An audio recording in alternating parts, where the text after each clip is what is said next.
Yo, what's good, y'all? I would like to welcome y'all back to episode 70 of the Von Talks podcast. Today, on which I'm recording this podcast, is June 26, 2026.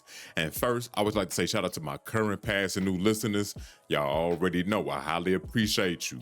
Shout out to everybody listening to this podcast on their favorite platform. Before we get into the show, make sure y'all follow me on all of my socials. The links to them will be in the description box below. You can follow me anywhere because I am literally everywhere. You fed me. So you already know how this shit go, man. I gotta ask you, how you doing today?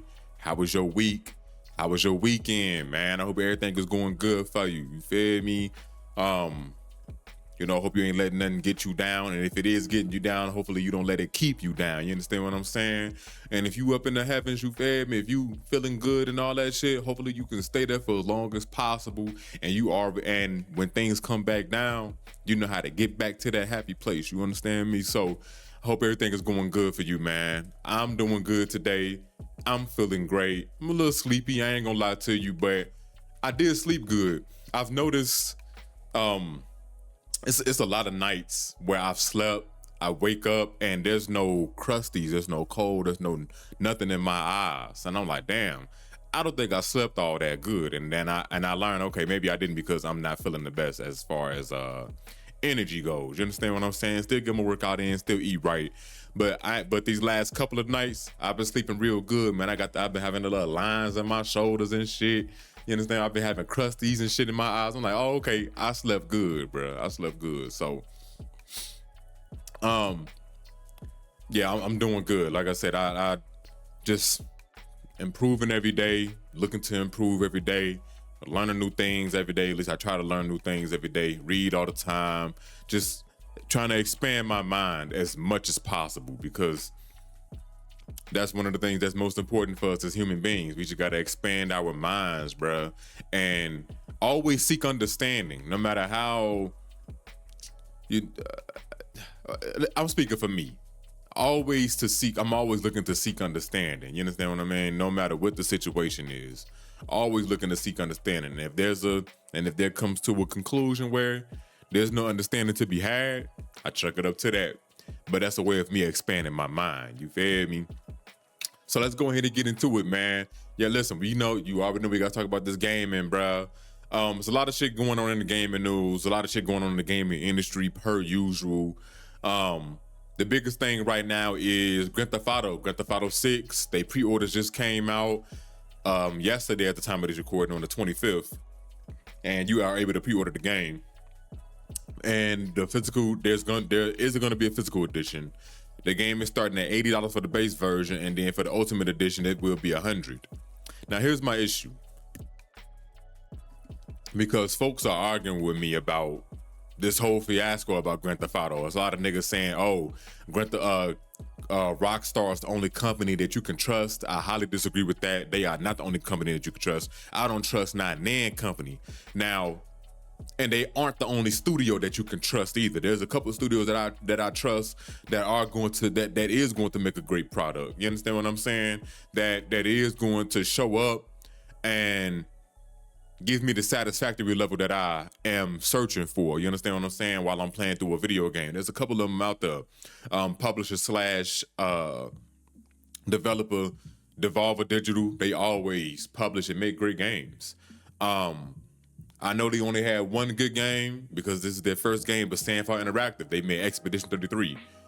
I'm not saying that I fully trust them, but when they do make their next game, I can only imagine that it's going to be great. What's another studio that I fully believe in? I'm like, okay, they really can't do. Oh, Capcom. Capcom been putting out fucking heat. Now they have terrible business practices, just like Rockstar with Grand Theft Auto. And I'm gonna hit on that just a few. I just want to point out a couple studios that I know that's gonna put out great products. Capcom is another one. They've been around for a long time. They always putting out great games. They killing it this year with Resident Evil Requiem, Pragmata, 2 great games. Onimusha. And that's going to be dropping on the 25th of September, I believe.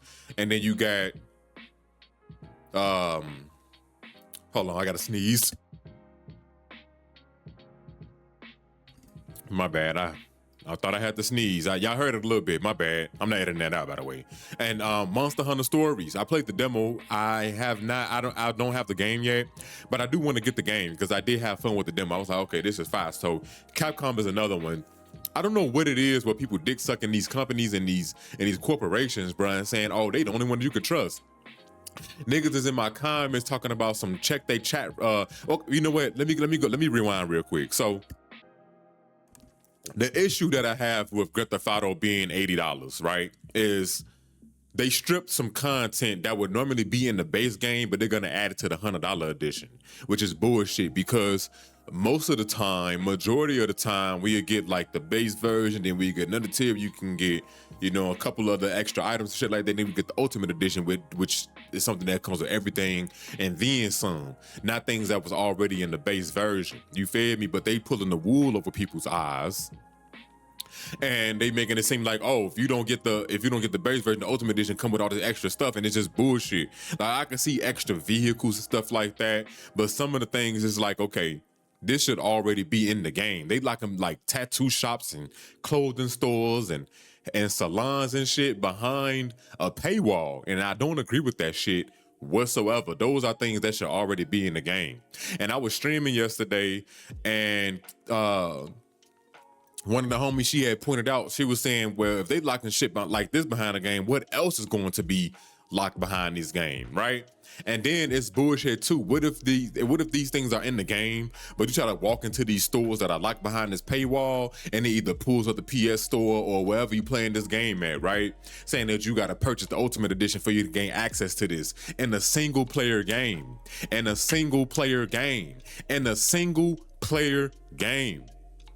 That doesn't make any sense to me. I find that to be bullshit. Not items in stores, cosmetics and shit like that.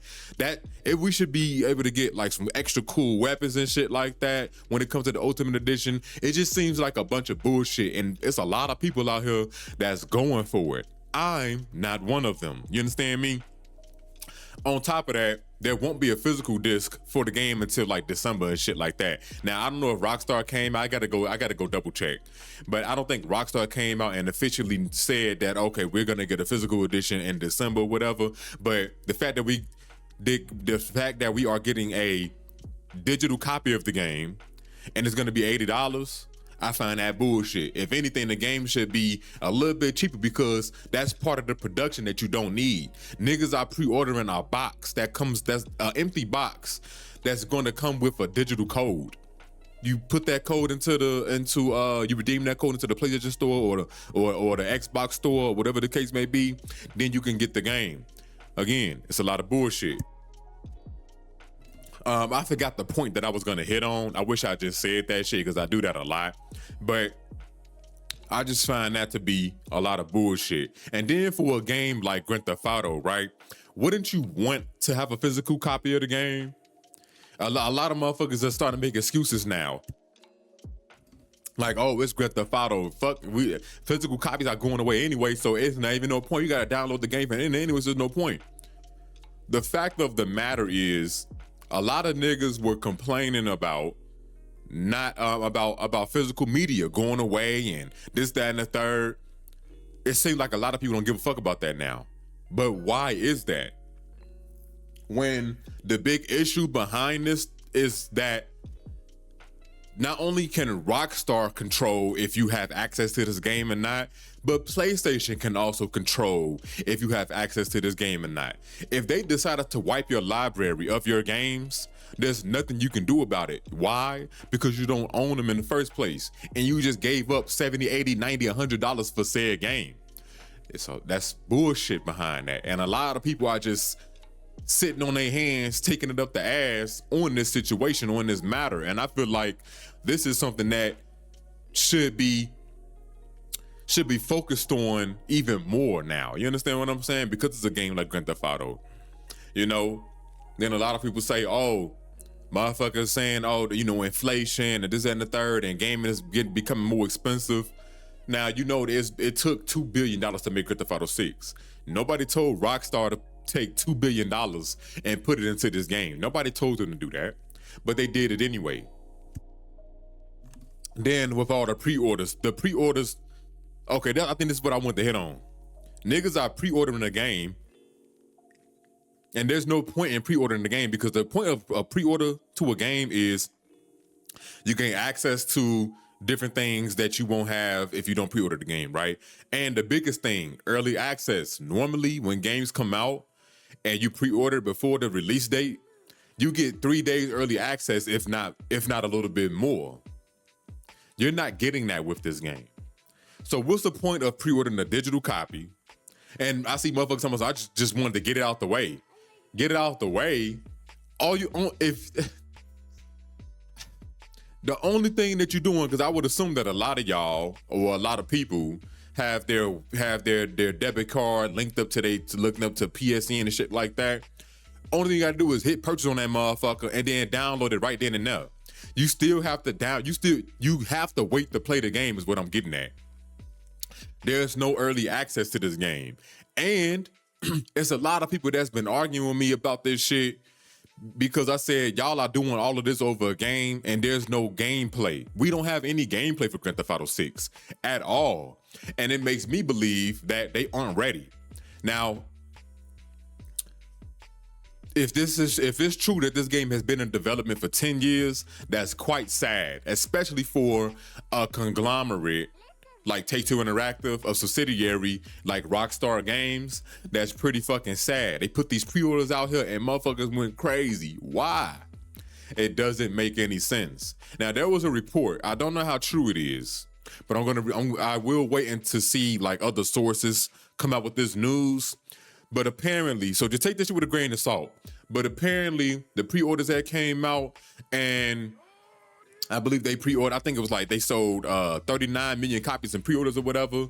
They made like $3 billion or something like that during the pre-orders. I don't know how true that is. Again, just take that with a grain of salt. But the issue with that is like, bruh, y'all could be potentially wasting y'all money because we don't even know what the game is gonna look like just from a gameplay standpoint. We don't even know if the game is gonna be locked at 30 frames per second in 2026. We don't know these things. We don't know nothing. Motherfuckers arguing me on Twitter, talking about something, what y'all wanna see from the game? Let's Grand Theft Auto. Nigga, I wanna see how well the game is gonna run. I wanna know what that frame rate is gonna look like. Prime example, when 007 First Lighthead came out by IO Interactive, it was a lot of backlash for that game. Why? Because the frame rate looked choppy as hell. The shit looked bad. I'm not gonna lie to you. They said, oh, okay, you know what? We see that pushback. We're gonna delay this game until May. They delayed it. I started playing this game and the game runs smooth as fucking butter. Smooth as butter.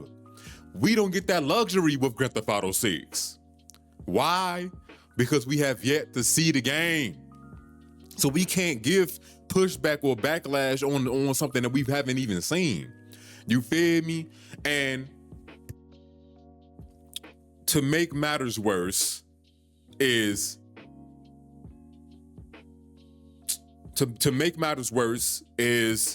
that Grand Theft Auto 6, it seems like they rushed this whole thing. That's what it's saying. Like, it seems like that they rushed this whole release. You understand me? It seems like Take-Two Interactive was getting on Rockstar's ass, but like, all right, we need to start making some money. Y'all delayed the game twice. What's going on? They put these pre-orders out there. Niggas ain't seen no gameplay, and motherfuckers still went to go pre-order the game. Not getting early access. I know I'm repeating it. Not getting early access. And they're lacking a lot of shit behind the paywall. What else are they gonna be? What else do they have up their sleeve that's going to be against the consumer? You understand me? You understand what I'm saying? This is anti-consumer. Then they talking about they not getting the physical disc version because of X, Y, and Z because they want to avoid leaks. I find that to be complete bullshit as well. Why? Because it's anti-consumerism. For motherfuckers, gaming has been getting more expensive. Everything's getting more expensive, right? Gaming is getting more expensive. If I buy a physical version of the game, 3 days early access, let's say I beat the game within 3 days, I can now allow my homie to go ahead and borrow the game. They ain't gotta pay for it. You feel me? So they want everybody to go ahead and get this digital copy. Then the physical copies are going to come around when everybody already has a digital version of the game. The physical ain't going to mean nothing at that point. This is a litmus test to see how far they can take this shit. You understand? Like, it's crazy the amount of excuses that people are willing to give Rockstar when niggas are saying they track record. That's what I want to hit on as well. Niggas are saying, oh, look at their track record. Bruh, it's been 13 years since Grand Theft Auto 5 came out. Y'all do know Grand Theft Auto 5 came out in 2013 originally on the Xbox 360 and the PS3. Dude, did motherfuckers forget that? Their track record, they ain't put out a game. They ain't put out a Grand Theft Auto in 13 years. And then, speaking on their track record, as far as me, I'm not trusting them because Red Dead Redemption 2, which came out in 2018, that was mid as hell to me. Especially coming off a game like Red Dead Redemption 1, which is my favorite game of all time. Going from 1 to 2, which 2 is a prequel to Red Dead Redemption 1, I found it to be lackluster. It was boring. The main protagonist was boring as fuck. Mechanically, the game didn't feel the best. It just did not. The second iteration of the game, I feel like should not have been. It shouldn't have been a thing. Arthur Morgan was somebody that was added to the lore because he wasn't mentioned in the first game at all. But we learned about the lore from a lot of people in John Marston's old gang that he used to run with. We got a lot of that lore through John Marston himself and through the supporting cast of the story, right? That's another thing. The supporting cast was boring as hell. I didn't like a lot of their personalities in that game. So niggas want to talk about a track record. Look at their track record. The last great Grand Theft Auto game that came out was Grand Theft Auto 4. Grand Theft Auto 5 didn't do it for me. I played it, I beat it, and I remember saying to myself, damn, I can't wait till this shit end. Now, when I got to the end, I did like the ending because of the choice that I made. But when I think about the game as a whole, it just didn't do it for me. It didn't do it for me, man. So I was a little bit like disappointed, like, damn, coming from Grand Theft Auto San Andreas, Grand Theft Auto 4, Liberty City Stories, Vice City. I said Liberty City Stories, Vice City Stories, the DLC content from Grand Theft Auto 4, which is the Ballad of Gay Tony and the Lost and Damned. Coming off of that, and then getting into Grand Theft Auto 5, which had no extra DLC story to it, but it was only for the online component of the game, was very disappointing. Very fucking disappointing. And I really feel like a lot of people just are trying to exclude that because they feel like Grand Theft Auto 6 is going to save gaming, which gaming is in the best spot possible, in the best place ever. So to go out here and say that, oh, the only corporation that you can trust and look at their track record is Rockstar, it's asinine to me. It doesn't really make any sense. So I just want people to get their head out of their ass and to want more, demand more from a company that you're going to be giving money to, and demand more from a company that is going to be extracting as much cash from you as possible. Y'all are dividend payments to these niggas. Do y'all not understand that? Grand Theft Auto 5 to this day, I don't know how much it sold over the 6 months, but up until 2025, Grand Theft Auto 5 has sold 20 million copies every single year. 20 million copies every single year. So why not demand more from a company? Y'all are just taking breadcrumbs. Y'all taking whatever Rockstar is gonna give y'all. Why? I'm somebody that's gonna demand more, especially if I'm trying to spend my money. I want to see the product before I spend my money on it. I don't give a fuck if that's weed, that's food, going to a restaurant. Niggas ain't going to a restaurant, right? Looking at the menu and then ordering shit and they don't even know what it look like. We get pictures with the shit on the menu. At least we get the pictures. Hell, look at what they do for me. A lot of you niggas eat fast food still to this day. That burger look good as fuck on that commercial, on that menu that y'all see in that drive-thru. If y'all didn't see that food y'all wouldn't even make y'all order. Y'all be like, what the fuck is a double quarter pounder? What it even look like? What comes with it? What's on it? We don't have none of this information when it comes to Grand Theft Auto 6, other than what's being stripped from the base game that's going to be added to the Ultimate Edition, which lets us know that they wanted to make Grand Theft Auto 6 $100 off the rip anyway. But they're like, nah, we're going to give y'all some grace, and we're going to make the base version $80. Why? When they stripping content out of it, and they just add it to the base, and they just add it to the true base game, which is the Ultimate Edition. And you're not getting anything physical with the game either.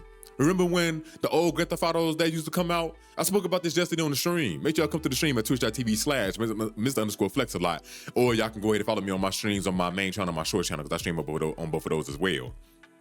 And on TikTok. But I spoke about this on stream. I'm like, damn, I lost my point. I don't know why I keep doing this, but it's gonna come back to me. So it's just the fact of the matter is, like, why are we willing to accept less from a company that's going to expect everything from y'all when it comes to that wallet? You understand? It just doesn't make any sense to me. And again, niggas was in my comments because I dropped like various amounts of videos over the last few days talking about this nonsense. And niggas is in my comments arguing me about this shit. I'm like, bruh, y'all are literally accepting less. Y'all are willingly paying more for less. And we don't even know what the final product is gonna look like. Fuck the track record, because to me, the last 2 games that they dropped, they weren't bad games, but they were not what I was expecting coming off of prior games that I mentioned, Red Dead Redemption 1 and Grand Theft Auto 4 and ones that came out before Grand Theft Auto 5. You understand me? So I'm a little bit on the fence because the Grand Theft Auto 6 is mid. I'm gonna be a little upset, and I will voice my opinion. I'm not going into the game to want to hate on it or nothing like that. I'm just saying, because Rockstar, they typically don't put out bad games, but I'm just saying, what if this shit isn't all that to be? There's a lot of y'all that's gonna be delusional. Of course, y'all gonna be like, this is the best game ever made, this, that, and the third, woo-opty-bam. And, you know, I think I'm gonna wait to buy the game because there are so many other great games that are coming out like right here. Like, you know what? A lot of y'all are right. What am I expecting from the game? When the gameplay is basically gonna be the same shit. Drive around, do a mission, shoot some shit, complete the mission, get money from said person that gave you that mission, and then rinse and repeat until we get to the end. And, you know, whatever's gonna happen to the main 2 protagonists in the game, which is Jason and Lucia, then that's what's gonna happen. So I might as well just wait to play, because I have all these other great games that I'm assuming are going to be great that I have to play. Marvel Wolverine, Phantom Blade Zero, Gears of War E-Day, Control Resonant, Onimusha. That's 5 games right there. Then I'm naming off the top of my head. A Plague's Tale, Resonance, I believe that's what it's called. That's 6. And there's a few others. Oh, Marvel Tokon. It's a few others like that's coming out. And I'm like, damn. Some of this shit might have to take precedent over Grand Theft Auto 6. You understand? So, and I also think too, a lot of people think this is gonna be their big break when Grand Theft Auto 6 come out. A lot of people, now don't get me wrong, Grand Theft Auto 6 is gonna make people a lot of money. It's gonna make some people very rich. Don't get me wrong. But it comes to a point where it's like, for a lot of you, you're not content creators. Y'all not looking to create content, and it's just a single player experience. This is another thing too, where niggas was arguing me about it, right? Why I say people are just accepting more for, they are accepting less for more, right? The Grand Theft Auto 6 is not even dropping with online multiplayer, and this game is $80. Now, I can see a world where they charge for you have to pay for Grand Theft Auto Online. You understand what I'm saying? So they could make that a whole separate entity. Why? Because look at the success for Grand Theft Auto Online in the first place. This is where a lot of you don't even understand that a lot of y'all, and I've seen some people on Twitter admit that they didn't even beat Grand Theft Auto 5 single player. So why are y'all even willing to even play Grand Theft Auto 6 and y'all not even gonna finish the online, because once that to finish the single player, because once that online drop, that's all y'all gonna be on, like white on fucking rice. It just doesn't make any sense. You feel me? It doesn't make any sense at all, man. I really wish that people got some balls, got a backbone. You understand what I'm saying? 2 feet to walk on, and be like, nah, I want to see gameplay. Before I make a purchase of anything, I want to see gameplay. I want this, I want that. This is what I demand from a game that I'm going to be spending money on. And then a lot of y'all talking about we're going to be playing this shit for the next 15 years. Who? For the next 10 years. Who? Now, I'm pretty sure there's going to be a couple of y'all that's going to be able to get content out of Grand Theft Auto for 10 years or whatever the case may be, but I'm not. I'm going to play this game. I'm going to beat it. And it's going to take me probably less than a month. I'm going to hop on the multiplayer for maybe a month or two, and then drop that shit, because there's other games that's going to be out here that I'm going to be playing. Like, we got Fable coming out next year, Tomb Raider Legacy of Atlantis. We got the Max Payne 1 and 2 remakes supposed to be dropping next year. So I just don't understand, like, Grand Theft Auto is not the best franchise that I've ever played. It's not.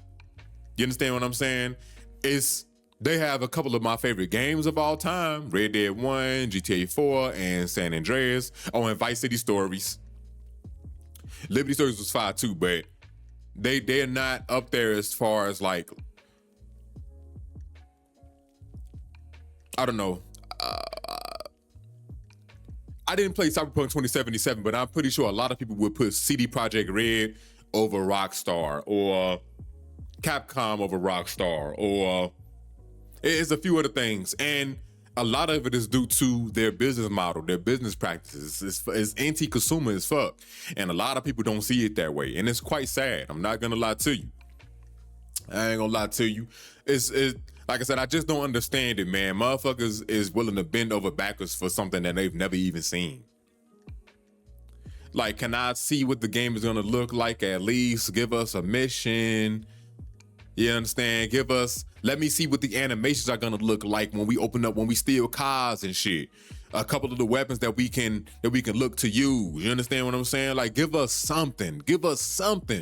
But instead we have cinematic trailers.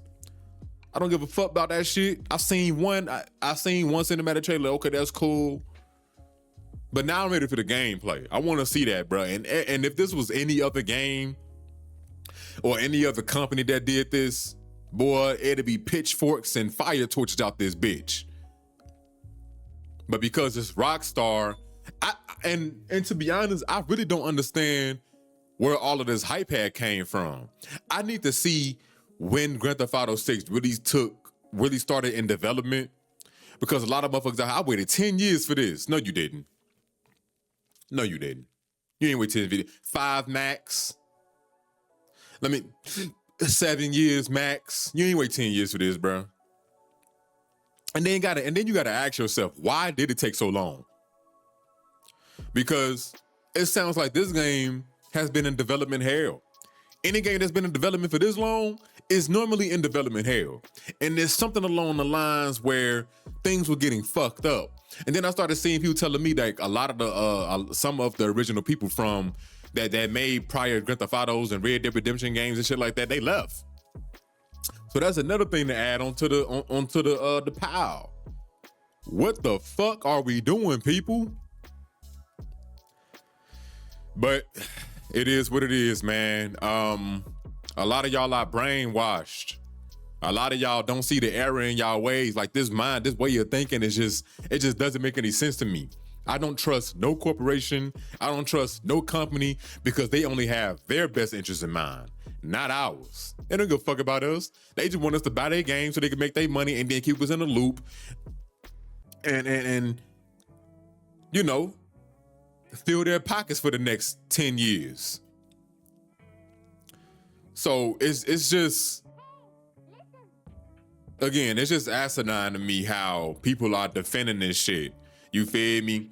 Like, I heard motherfuckers talking about they should make a Grand Theft Auto 6 $120. Like, Bruh, why? Anti-consumer as fuck. But that's that capitalistic mentality though. I talked about that on stream as well. Motherfuckers got that capitalistic mentality. We shouldn't want things to be more expensive. It should be an even playing field. Things should be in a decent price range, regardless of what's going on out here.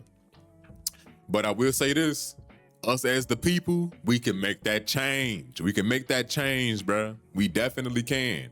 So again, I really do feel like it's sad that motherfuckers is going out here pre-ordering a game that they don't even know what it's gonna look like.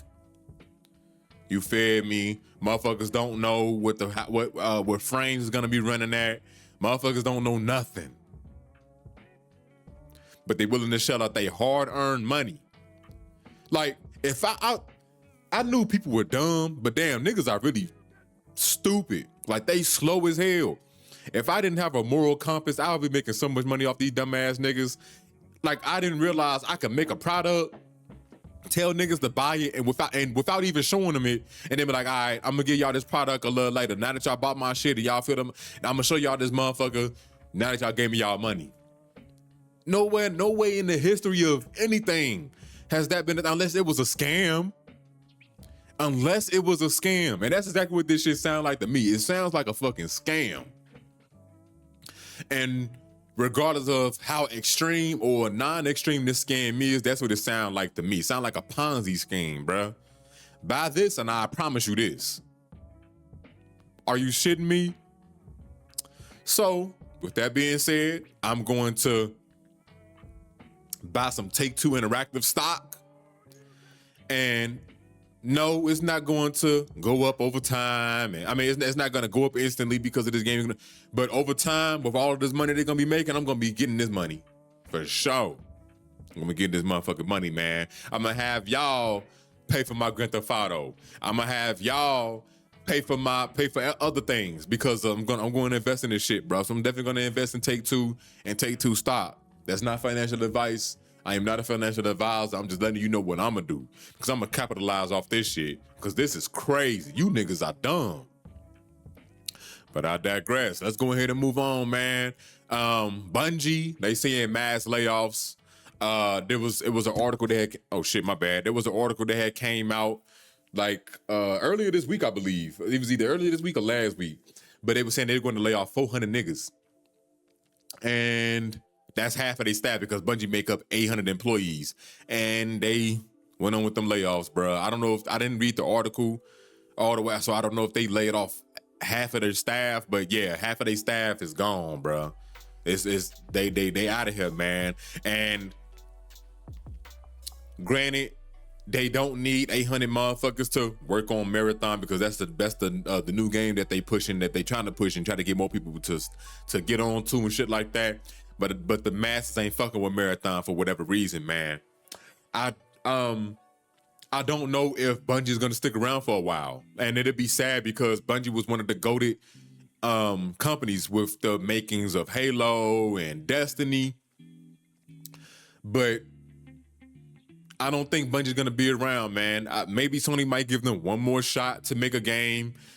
They don't need to make another live service game. They just go ahead and make something that's gonna, be creative, that's gonna produce some income, but they don't need to focus on a live service game, right? And Sony spent so much money on them, man. They broke. They need these consoles to be sold. That's why they out here talking about some, Grand Theft Auto shit's gonna play the best on the PS5 Pro and shit like that. They trying to get niggas to buy these consoles because they need that money, especially with these price hikes. They really need the money now. They need this shit. So yeah, man, I don't see Bungie being around too much longer. I'm not wishing for that to happen. I want Bungie to, expand and hire more people on and to up their employees' pay rates and shit like that. But it ain't looking too good for them, man. I ain't gonna lie to you. They done took a couple L's, bro. Sony took an L by hiring buying Bungie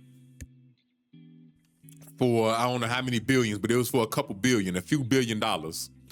And they wasn't even, and Sony didn't do their due diligence looking into their books. They CEO of Bungie was lying to them, talking about how much money they was making the whole time. This nigga buying boats and cars and shit. You feel me? putting them even more in a hole. Sony just a little desperate right now, man. Sony a little desperate right now. And we already know what these companies like to do. They love to make money and they love to sustain the money that they making. So again, I don't know how long Bungie is gonna be around, man. And it'll be a sad day for the industry if Bungie goes under. It really would.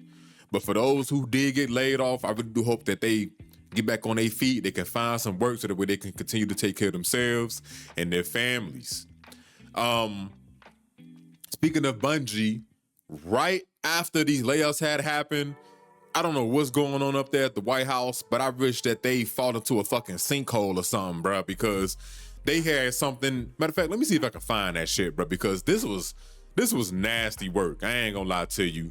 I'm not gonna lie to you. They had did something with like Trump and they did like a POTUS build or something like that. It was nasty.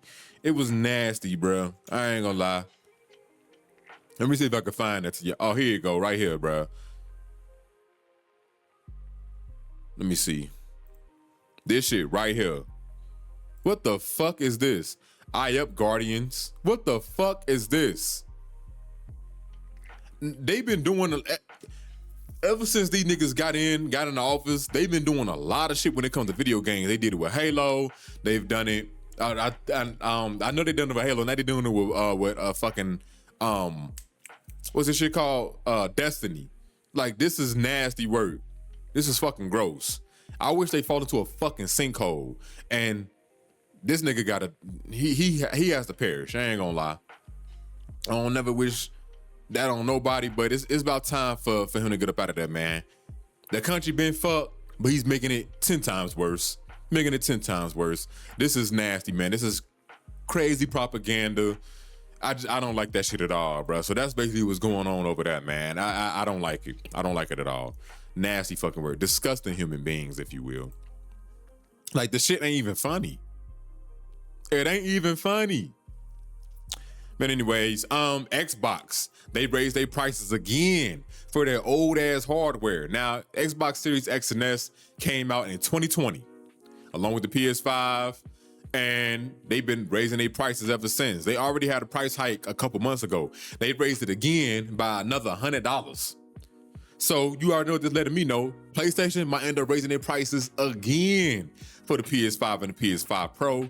And that's telling me that the next gen consoles are gonna be starting at $1,100. $1,000. Now, this is what I think they might end up doing. They might fuck around and take the Steam Machine route, because the Steam Machine is overly expensive. It is overly expensive as well. That motherfucker is starting at $1,000, $1,048 with no controller. Plus the controller, and this is for a 512 gigabyte system. With the controller, it's $1,100. Then you got the 1 terabyte. I think it's like $1,200 or something like that. No controller. Plus controller, $13 or something like that. Then you got the 2 terabyte version, which is $1,400 plus a controller. It's $1,400, like $1,458, $1,500 basically. So I think Xbox and the next PlayStation, they're gonna go that route. They're gonna be like, okay, you're gonna have this version with no controller. You gotta buy that motherfucker separately. That's not even including the games that you're probably gonna have to buy on that motherfucker as well. That's gonna start at $1,000 plus. Then for this version, for extra memory, you get it for $1,100, $1,200.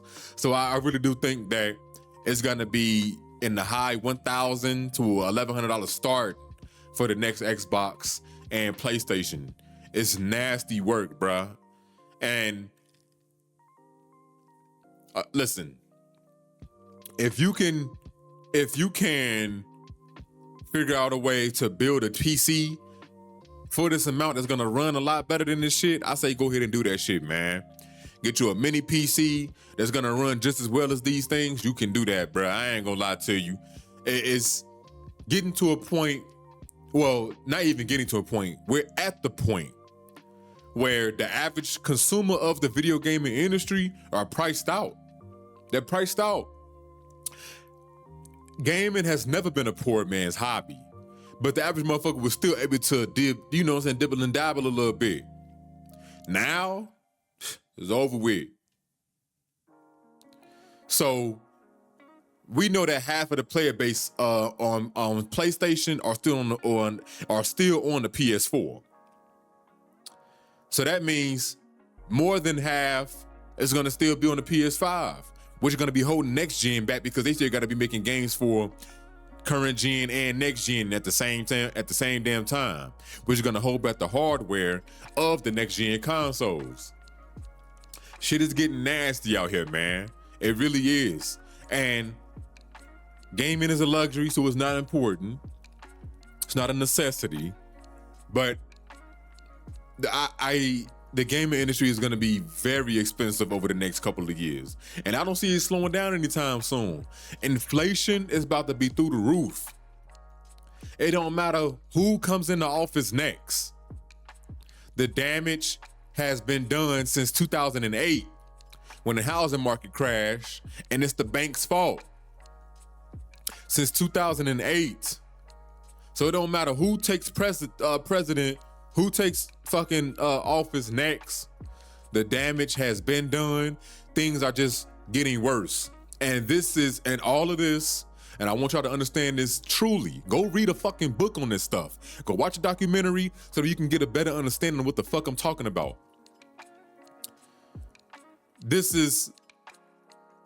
All of this is happening right now to push us into the new system. That's it.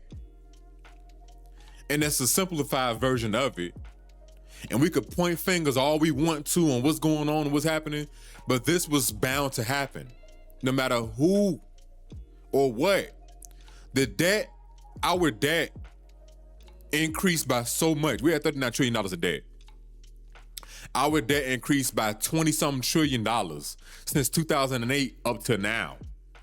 We have incurred the most debt over the last 26 years than any time in history. We've accrued more debt over the last 26 years than in any time in history because of the value of the dollar. And I feel like a lot of motherfuckers don't want to hear that because they do want to point fingers and shit. And you can, because they are making matters worse. But this was bound to happen.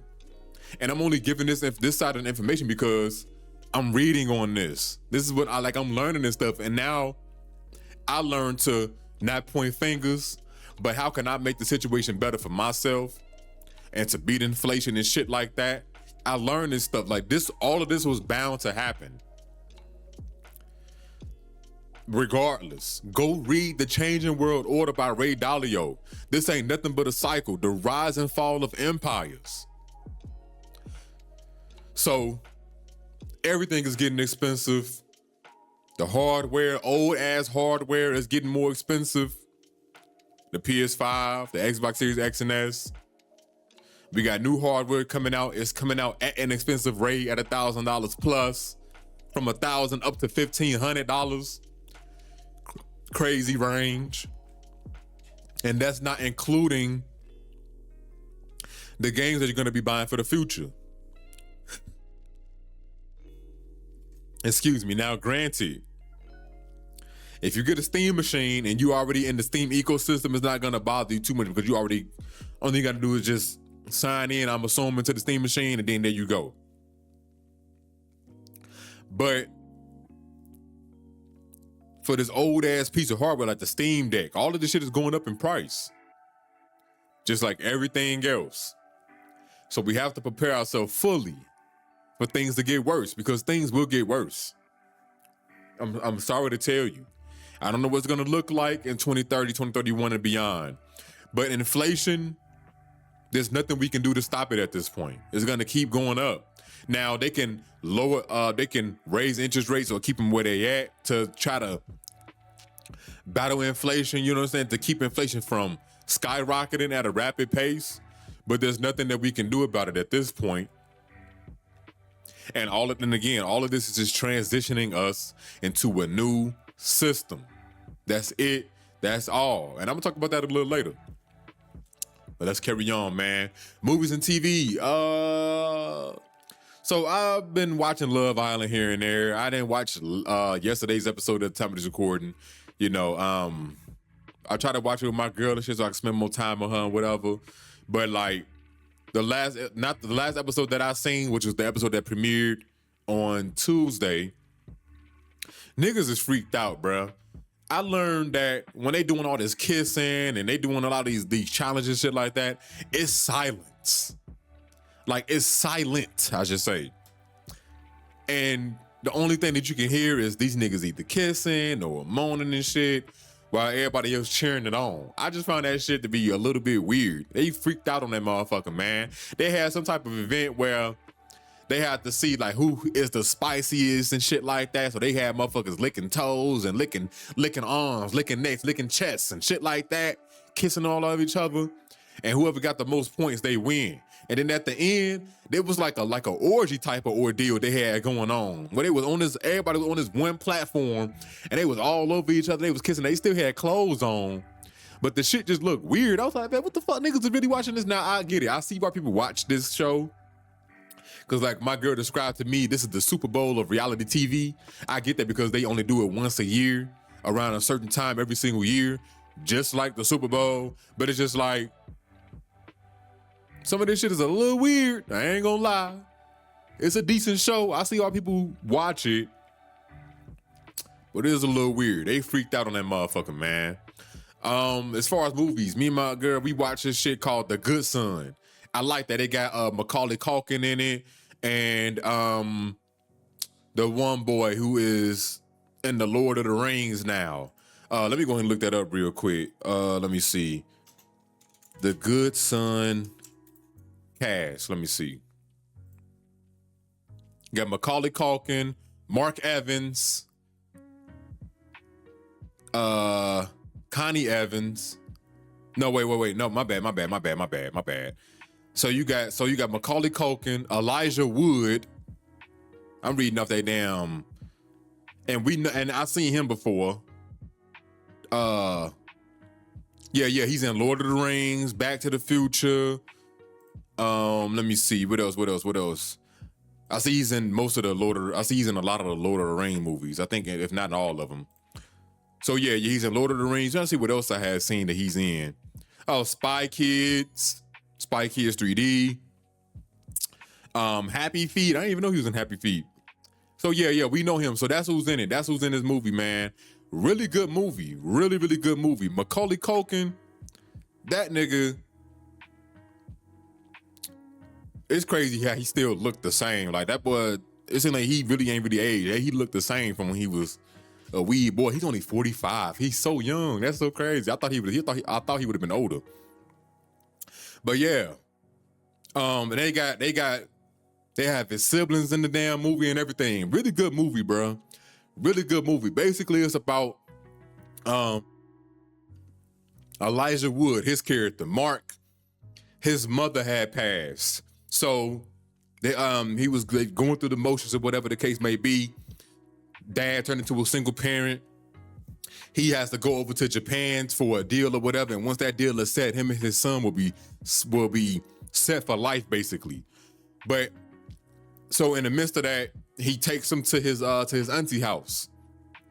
And Macaulay Culkin, his character Henry, he is not the good son. That nigga is a menace in that movie. He killing animals and all types of shit.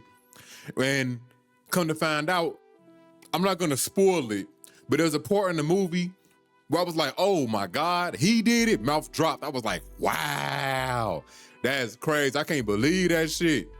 He did it, boy. He did it. And he was trying to eradicate a couple other motherfuckers just so he can be the only one in the house. It's some crazy shit. But Mark was the one to bring justice to a lot of this shit, man. Go watch it, bro. It's called The Good Son. That's a really good movie. A really good movie. I'm not gonna lie to you.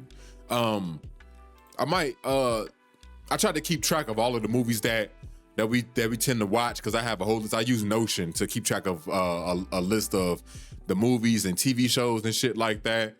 But man, it's a good movie. It's a good movie. I ain't gonna lie to you. Make sure y'all go watch that, bro. That shit is fire. I was surprised. I was like, wow, I can't believe he did this. I just couldn't believe it. I had just learned too that he's married to Brenda Song. or that's his girlfriend now. That's his partner. So yeah, he ain't married to her, but that's his partner. He with Brenda Song. I just realized that he pulled her. I ain't even know. Maybe they married. I think they are married. But yeah, man. I'm not too sure. But that's his girl though. That's his girl. So go watch The Good Son. Really good movie. We also tried to watch this movie called Fallen. It got Denzel Washington in it. It's good. Denzel Washington is a I believe he's a detective. I don't know if I don't think he's a cop at all. Not a street cop, but he's a detective. Good movie. We ain't finished it. It's 2 hours long. We watched at the time where, niggas started to get sleepy and shit like that. So motherfuckers started falling asleep. But it was good though. It was a little boring at first, but it's a slow burn. It was starting to pick up. Good movie though, man. Good movie. We might end up starting it over because I can't really remember the premise of the movie, but he's a detective. He's trying to figure out something. Oh, that's what it was. So it's this serial killer. They put this man down to death, but whole time this nigga was possessed, and now his soul is going around to other people, and he's trying to seek revenge on his detective. Don't know why yet, and he can go around and whatever person that he touch, and he ain't even got to touch skin. He just got to put his hands on them. And he can go and he can possess that next person's body. It's crazy as hell. And throughout the time of him possessing different people's bodies, he's killing niggas. Interesting watch. Can't wait to finish that movie. Go watch that shit, bro. That shit was crazy. I'm like, wow, this is insane. So good movie, man. I think it came out in 98. So go watch that movie. It's a really good movie. Now moving on to Comics and Bugs. I am officially on chapter 8 of the New World Order by Ray Dalio. This chapter is talking about what happened during the 1500s, and it's basically giving a premise. I need to get the book. I don't know why I'm not grabbing this damn book and basically reading the excerpts from that motherfucker, but it's basically letting us know, like, okay, what happened during the 1500s, who was in power during the 1500s, and why did they fall. And then they started to I started to learn about the creation or the invention of credit markets and shit like that. It's an interesting read, man. I can't wait to get through it. I'm gonna bring more information to y'all about it, but it's a really good read, man. Learning about just learning about the past and the rise and fall of empires, and when the stock market was created, or something similar to the stock market when that was created, and the credit and private markets, and how they dealt with money and shit like that. One of the biggest things that I remember right now is one of the reasons why China had failed as an empire, and they had a rise and a fall of empires over hundreds of years. You understand what I'm saying? But the reason for that is because they end up thinking that they don't need nobody else. They have their own money. People start to get relentless with their borrowing, and then they borrow so much debt to the point where they can't pay the shit back. Then we start to see the fall in the economy. Then we start to see people impoverished and shit like that. It's a lot that go into it, but that's one of the reasons why people get what's the word I'm looking for? They get comfortable. And they get lazy with their spending. Which means, like, their spending becomes astronomical, and they're not managing their money correctly.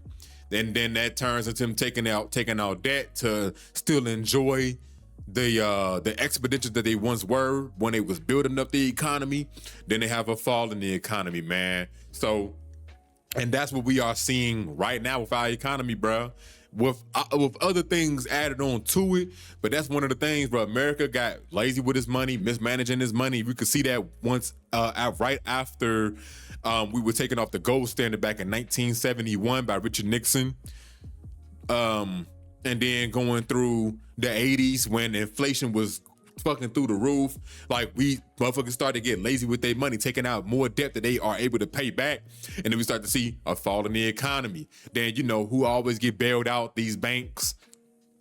which is crazy because we never needed a bank. I need to do some research on like how the banks got started, the propaganda on us having our bank in the money, having our money in the bank, and which I know one of the things how it started was, oh, you put our money with you leave your money with us, and we can pay you interest on just having y'all money sitting here. Then, you know, the banks got greedy and more greedy and greedier, and, you know, motherfuckers wasn't making no interest on the bank.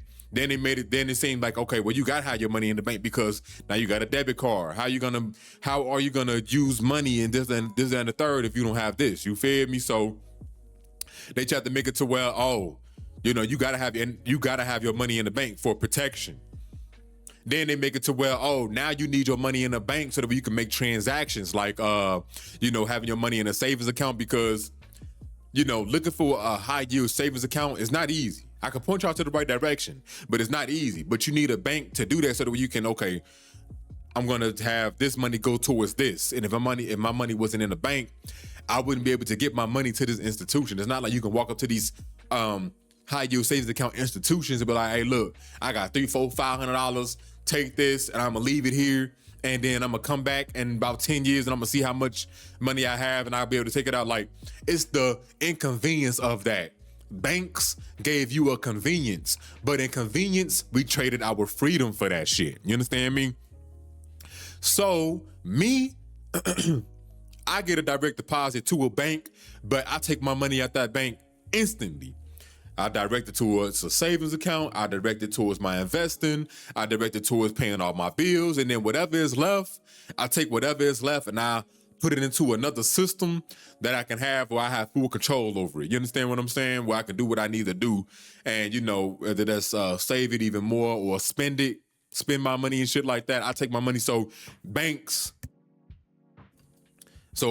will not be able to lend my money out 9 times over, make 38%, 40%, probably 50% on the money that I gave to them to hold in their possession, and I only get paid 1 cent out of the money that I have holding with them. You feel me? But we're going to talk about that a little later in this episode.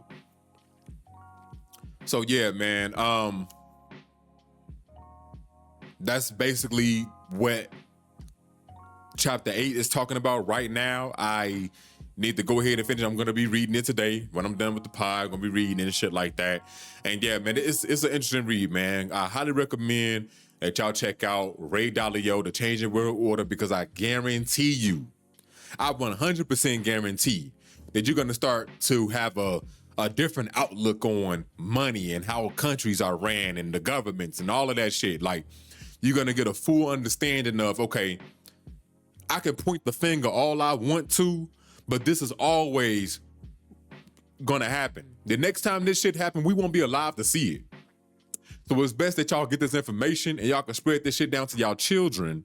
And then y'all children can spread it down to y'all children's children. And then so on and so forth. So that way they know how to navigate these economies, these ever so changing economies. But I digress on that. I've been really interested in No Name's book club. Make sure y'all go look up No Name. She's a rapper from Chicago. She's been rapping for over a decade now. She raw as hell. I fuck with No Name heavy. But she has a book club, and she always dropping gems about her book club, bro. Like, hold on, let me go in and pull this up to y'all real quick. I'm gonna pull up No Name book club, man. And this is my first time actually going on the website. Oh, the website is coming soon. She don't have a website, so you can find it on you can find her on IG, basically. I can't wait till the website come up because I'm gonna be on that motherfucker, bruh. Especially because, like, okay, hold on, let me pull this up real quick. So here you go right here. If you type in No Name Book Club, this is what pop up. It'll say coming soon. But then you got local chapters about this, that, and the third, and they got monthly picks. This is my first time seeing this. I see this on IG all the time. So I have an assortment, a list of books of Black literature, to be more exact, that I want to pick up over time. And there's so many different books, and there's a lot of different books that's recommended by a lot of different people. You feel me? But let me see. It's so many that I wanna choose from. It's this one author that she was basically parading. Her name is Octavia something. It's Octavia. Hopefully I can find it while I'm scrolling. I can't remember her last name, so I forgive me for that, man. But look at all these books though, bro. Look at all these books, all this black literature. These are black books by black authors. All of this black literature, and I'm gonna be adding this to my catalog, and I can't wait to read through a lot of these. I can't wait. I ain't gonna lie to you. I think it's Octavia Spencer. Let me go to IG real quick. Let me see. Because I really want y'all to see this shit. Oh, Octavia E. Butler. Octavia E. Butler. That's the artist. She has a lot of books under her belt, so I cannot wait to get into it. And then what I also like about her book club is she not just book centric or author centric. She actually go to rappers and see what books they are reading. So that way, you know, whoever's your favorite rapper, like Tierra Whack or Big Sean or Common or Mavi, Mike, 2 Chainz, like she go to Earl Sweatshirt. She goes to these artists, Chance the Rapper, and see what books they reading, and then they put it on the list, bro. So it's a lot of these books that I'm definitely gonna be checking out and picking up, and I can't wait to read through them. And what's great about these books too, they don't seem like they are that thick. They aren't too long, and they might be easy reads. You feel me? And I'm not saying easy where like I'm only reading these books because they easy to read. Like nah, like it's gonna be it won't take you a month and a half to get through them. It's not like, you know, you reading a fucking history book. You understand what I'm saying? These are small books, like 250 pages, 400 pages max, probably, that you can read through and garner a lot of good information, man. So go check out No Name Book Club, bro. I can't wait to get to a lot of these books. It's this book that I'm interested in reading. It's called Nigger by Dick Gregory. And I'm interested in it because she said that it talks about how Dick Gregory, it goes into, you know, how it's more than just you can be a leader even if you are a comedian and shit like that. You understand what I'm saying? So that's just the a very simplified gist of it. You understand what I'm saying? Earl Sweatshirt's dad, Kiga Stile, I can't pronounce his first name, but he is a poet. He was a poet. He has books as well. I can't wait to read these shits, bro. I can't wait to read these shits, man. So yeah, go check out No Name Book Club, bro. I can't wait. That's seeing these books. I'm like, okay, this might end up being I've never been in a book club before. So this might end up being my first time actually like divulging into a book club. And this will help me get into a lot of black literature because to be honest, I haven't really read a lot of black literature, honestly. And now that I'm in my 30s and I have this affinity, and I've been having this affinity to read a lot more because I love information. I love learning new things. I can't wait, bro. This is definitely going to be something that's right. This is definitely something that's right up my alley. So make sure you go check out No Names Book Club. Once I'm done with the Changing World Order, which I'm on chapter 8, and it's like 14 chapters, so I got 9, 10, 11, 12, 13, 14. So I got 6 more chapters left. I count on my fingers, nigga. So what? You do it too. I'm going to be reading these comics, bro. I got to get through these Absolute series. I'm going to be finishing Wonder Woman Absolute series, and I'm going to get into Batman Absolute series, and then maybe Green Lantern. Then after that, I'm going to put the Absolute series down. I'm going to get into the Green Lantern joint that I told y'all about last week or a couple weeks ago. It's called something Contagion. And then I got World War Hulk. I got a couple others that I want to check out, that I want to read.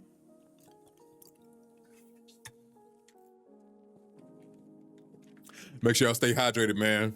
It's 1,000 degrees outside. But there's a couple of the comments that I want to read. And I can't wait till I get to him, bro. I can't wait till I get to him. Absolute Wonder Woman is fucking fire. I want to go to the comic book store sometime, like maybe this weekend, because there's this Catwoman comic that I want. It's the first issue. I think that motherfucker gonna be worth a lot of money, especially depending on which cover I get. I need to get that motherfucker, man, before that whole is sold out, if I can find it at this point, because it's been a couple weeks now since it's been out. So yeah, these are this is everything that I'm reading. Excuse me, I didn't want to burp in y'all ear. This is everything that I want to read, and I can't wait to get into them. Now, it's time for my most favorite portion of the pod. Music. I'm still listening to Pompeii Utility by Earl Sweatshirt and Mike, or by Mike and Earl Sweatshirt. Pompeii is Mike's album. Utility is Earl Sweatshirt's album. That shit has me in a chokehold. I don't know what it is. Like, I've been listening to new albums, and I'm gonna talk about them in a few. But that shit has me in a chokehold, bro. Let me go on and pull this up. That shit has me in a chokehold, nigga. I love that album. I ain't gonna lie. Like, it's not the best albums that they ever put out or nothing like that, but it's the vibe, bruh. It's the vibe for these albums. Oh, Alicia G just put out a new song. I'm gonna listen to it later. But it's the vibe for this shit, man. I love this shit, bruh. Mike and Earl rapping they ass off in this motherfucking album, on these albums, man. I ain't gonna lie. I'm fucking with it heavy. If I was to recommend songs now, since I'm on like my umpteenth fucking listen on this shit, The Fall, Not For The Weak, I believe that's what it means. Not for the number 4, TW. Minty, Fear, Shutter Island, Back LA featuring Nakel Smith, Back Home, Free Mike, #free, #Mike, Man of the Month. That's on Mike's album. Then on disc 2, which is Earl Sweatshirt's album, again, Home on the Range, React, Rectangle Lens, Lead Belly. I'm like, damn, this is the whole album. This is just, I like every song on these bitches, but if I was to give y'all some recommendations, and y'all can listen to any one of these songs that I'm recommending. Ew, Earth, Charlie Tuna, Tour de France, Chicago, Book of Eli, A-OK, Don't Worry, I'm Sorry. That's damn near the whole album. But any one of those songs, I suggest that you go ahead and listen to that shit, because y'all gonna be hooked, boy. That shit fire. Listen, I fuck with Pompeii Utility heavy. And I've really been listening to this shit heavy too, because I'm just getting ready for this concert. Whenever they announce the new dates, I will be there. So I can't wait, man. Vince Staples, Crybaby, fire.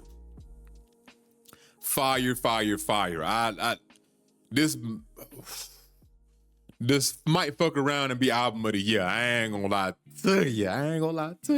That nigga Vince Staples snapped. I love the rock. I love like the punk rock sound, rapping sound that he got with this motherfucker, man. Cause it's a lot of rock beats on this whole. And you know, rock, that's our genre. That's black people genre. We came up with that motherfucker. He rapping over a lot of these beats, and the shit sounds so good. I only heard it once, but I will be going back to listen to it. But this is a guide. Like, if I was to give this album a description, this is a guide on if you want to know what America is like today. That's the best way I can describe this album. If you really want to know what America is like today, go listen to Crybaby. Songs I was have to recommend off this motherfucker is Blackberry Marmalade, White Flag. There's no features on this hoe either. Just so y'all know, there's no features on this motherfucker. White Flag, TV Guide, Only in America, Do You Know the Devil, and 7 in the Morning. Go listen to this album, bruh. It's only 10 songs. It's fairly short. It's 35 minutes long, if you wanted to know that. That shit is hard. I ain't gonna hold you. I hope you drop a vinyl for this shit, because I will be copping that vinyl. I can't wait, bruh. Vince Staples is one of them ones, man. And I've never been the biggest Vince Staples fan. You know what I'm saying? Like, I didn't really keep up with his discography like that. But from what I've heard, Like, I've always known Vince Staples could rap. I just never really got into him like that. I don't know why I do that with certain artists. I listen to an album, I'll be like, damn, that shit was fire. Then I skip it on like 3 albums or whatever the case may be. And then I go back and listen to the ones that I haven't heard. Vince Staples is hard, bro. That nigga can rap his ass off, man. So go listen to Crybaby. Another album that came out is by Wiki. It's called Ancient History. Go listen to Ancient History. I ain't finished it. I got up to the 4th to last song, which is called Had Your Fun. But I still need to listen to something new featuring Salimata. Y'all know I love Salimata. She can rap her ass off. 7 Deadly Sins in Ancient History. I need to listen to those. But go listen to Ancient History, man. This album is fucking fire so far. If I was to recommend songs off of this, I only heard it once, so I can't really give you like, oh, this album's about da da da da. I gotta go back and listen to it because it's a lot of lines that I didn't catch, a lot of things that probably went over my head. So I will be giving this motherfucker a second listen. But from what I can remember, from what I've heard, go listen to Get the Fuck Out of Here, GTF, OH. I think this is I don't know if this is I Hate New York, but it's IHNY. Go listen to that. Go listen to Bloom featuring Doing Dita. Doing Dita just dropped the album too. But I will talk about that in just a few. I haven't heard it yet. Bourbon and Had Your Fun. Go listen to that shit, bro. Go listen to it. Wiki can rap his ass off. I really do like the cover art. That shit fire. Go listen to it, man. That nigga can rap, boy. That nigga Wiki can rap. And again, Doing Dita. I ain't put this on the notes, but she just dropped the album. It's called Existential Thotty. Existential Thotty. I don't know what I'm gonna get myself into. There's no features on this motherfucker, but I will be listening to it, man. She's in 10K. She's in the 10K camp, and I like her singing. She can sing her ass off, but she's a singer. Go listen to Existential Thotty, man. She just dropped that hoe. I like the cover art for this as well. That shit decent, boy. I just peeped. Look at the arrow piercing through the chest. That shit hard. That shit hard. So, yeah, man, go listen to Existential Thotty. Can't wait to listen to that motherfucker. Let me see, Jadacy. He just dropped the album. I ain't heard it, but remember I played y'all Cobra last week? Well, now the full album is out, man. This nigga Wiki, this nigga Jadacy, he can rap, boy. He can rap. The album is called Holly Grove. Again, I haven't heard it yet, but he got a few features that I do want to hear. He got Mike on his hoe, Anicia Kim. I like Anicia Kim. She can rap, she can sing, she makes really good music. A lot of her stuff ain't really for me, but she makes good music. I think she just dropped a new joint too, if I'm not mistaken. Yeah. It's called Purity. It's called Purity. She just dropped the joint. It's 2 discs. So go ahead and go listen to that shit, man. 10K is fucking working, by the way. 10K is fucking working. But go listen to that shit, man. That's the only song that I heard on here is Cobra and and it's another song that I heard on here as well. If I can find it, I think it's called Intent. Yeah, I believe it's Intent. That song is good as well. So go listen to Holly Grove by Jadacy, man. Jadasea. Jadacy. So go listen to that nigga, man.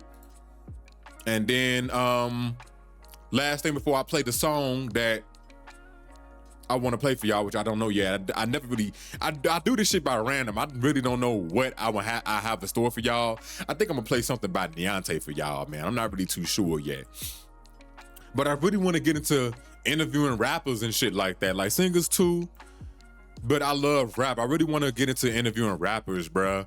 Like, I want to interview Leisha G. I want to interview Baby Mother. I want to interview like just a few other rappers like Earl, Mike. You understand what I'm saying? Like, I want to interview a whole lot of people, just have a conversation, talk about the music, but to get to know them a lot more. You understand what I'm saying? And eventually just build those relationships. You feel me? I want to be able to do that shit, man. Like, I want to interview these rappers. I don't know how I want to go about it. I don't know shit about interviewing. I never interviewed anybody in my life, and I don't know what my interview style will be. But I basically just want to have a conversation, how I'm doing right now. You understand? That's basically what I want to do, man. Just have a conversation with these rappers, bro, and get their name out there even more, because I feel like rappers like Leisha G need to get more spotlight, bro. Motherfuckers need to know more about Leisha G and Vader. You understand what I'm saying? Like, it's a whole lot of female artists that I want to interview. So, because I feel like they still not getting the respect that they deserve. You understand me? So I want to get into my interview bag, bro. And those will be the episodes. I don't know if that'll be something like, okay, that'll be like episode, I don't know, such and such, or, you know, maybe I'll drop 2 episodes a week. If I was to interview that week, then y'all get 2 episodes or whatever the case may be. I just don't know yet. Or maybe that'll be the episode for that week. But y'all let me know what y'all think, bro. If I was to get into my interview bag, what would y'all want to see? Would y'all want to see that to be 1 complete episode, or would y'all want to do 2 episodes? Want to see 2 episodes? You know what I'm saying? That week, if I was to record an artist, if I was to interview an artist, you understand what I'm saying? Like I said, it's not really an interview. I just want to sit down and talk. And again, just to get to know them, and I really want to get in the minds of, like, how they come up with things to say in their raps and their rapping style. That's what I want to know more about. I feel like a lot of interviewers, they don't really talk about the rapping style of said artists, or like how they come up with certain things. What do they do when it comes to, you know, when they feeling down and out? Do they write when they sad, or do they write when they only think? Is like, what is the process behind them rapping? That's what I want to know a lot of the time. So that's what I want to get into, man. Like, how is it when these rappers are rapping, basically? You understand what I'm saying? Like, what is it like when they get into the studio? Are they nervous? Like, I just want to know these things, bro. That's it. I just want to know these things. So again, I don't have a song queued up for y'all, but I do want to play something. You know what? I think this is what I'm gonna do. I'm gonna go ahead and play this shit. I'm gonna play a song by Neonte. I think I played something for y'all from For the Love of Money. Yo, this is what I'm gonna do. I'm gonna play Triangle Offense. I don't know if I played this for y'all before, and if I did, forgive me. But I'm gonna play Triangle Offense by Neonte. It's featuring Mavi and Sideshow. Mavi and Sideshow can fucking rap their asses off. I love their music. I love the way they rap. I love their rapping styles, and they are some good beat pickers too. They some good beat pickers. So YouTube, you already know, I apologize in advance. This is Triangle Offense featuring Mavi and Sideshow. Here we go. And that was Triangle Offense featuring Mavi and Sideshow. Neonte was on the first verse, Sideshow was on the second verse, and then Mavi came in on the ankle leg on the third verse. Excuse me, I had to sneeze. He came in on the ankle leg on the third verse and went fucking crazy. And I'm gonna be honest, I do think Mavi had the best verse on that hoe. Everybody rapped their ass off though. I like everybody verse. Everybody went crazy. But I think Mavi had the best verse on that bitch, man. I ain't gonna lie. That nigga snapped, man. Everybody snapped on that shit, man. I love these niggas, bro. Sideshow, Neonte, Mavi, I love these niggas, man. These niggas can rap their ass off, and they have so much passion behind the words that they are saying. It's just, it's insane, bro. Like, that nigga, man, I love rap music, bro. And there's no better genre than rap music. I don't give a fuck what nobody say. There's no genre better. There's no drama that's gonna stand the test of time like rap, hip hop. I love that shit, bro. I really, really do. It's I don't know, man. I can listen to hip hop, rap all day, every day. And depending on who and what you listen to, it can be high vibrational at all times. You understand? So This shit just fire, man. I'm glad that they made a song together. I want 3 of these niggas to make an album together. That's what I want to hear. And Neonte has a song with Vader, or Vader has a song with Neonte, I should say. And I remember she, I know this is a tangent, but I remember she had, she like showcased it on when she was streaming on Twitch. And I was like, what the fuck? Why the fuck that ain't out yet? I'm at her. I'm at her on Twitter. I'm like, hey, give me that song with Neonte. With you and Neonte. What the fuck? Why you holding that shit hostage? Put it out. And then give us a video for it. I want to hear that shit, bro. So go listen to Neonte today. Go listen to Mavi right now. Go listen to Sideshow right now, man. Listen to all the 3 of these niggas right now, man. And go listen to For the Love of Money as well. It's as you can see the spelling right here, man. You can see the spelling right here. Go listen to that shit. It's fire. I really do like this album. This album, when it first came out, was on repeat, and I got the vinyl for that hoe too. Yeah, I got the vinyl for that hoe too. So yeah, man, go listen to For the Love of Money, man. It's a great album. It's a great album, and I can't wait till he release another one. Now, let's moving on, man. Miscellaneous news. I ain't really got much for y'all on this topic, but I just wanted to say big changes are upon us. Big changes are upon us. Why? Well, listen, man. Remember what I mentioned earlier, that we are just being moved into a brand new system? The system as we know it right now is collapsing, is falling. America, as we know it right now, is collapsing, is falling. We're gonna be on a whole even playing field. You know, we're gonna have a brand new superpower. If not, we're not gonna have just one superpower. We're gonna have multiple.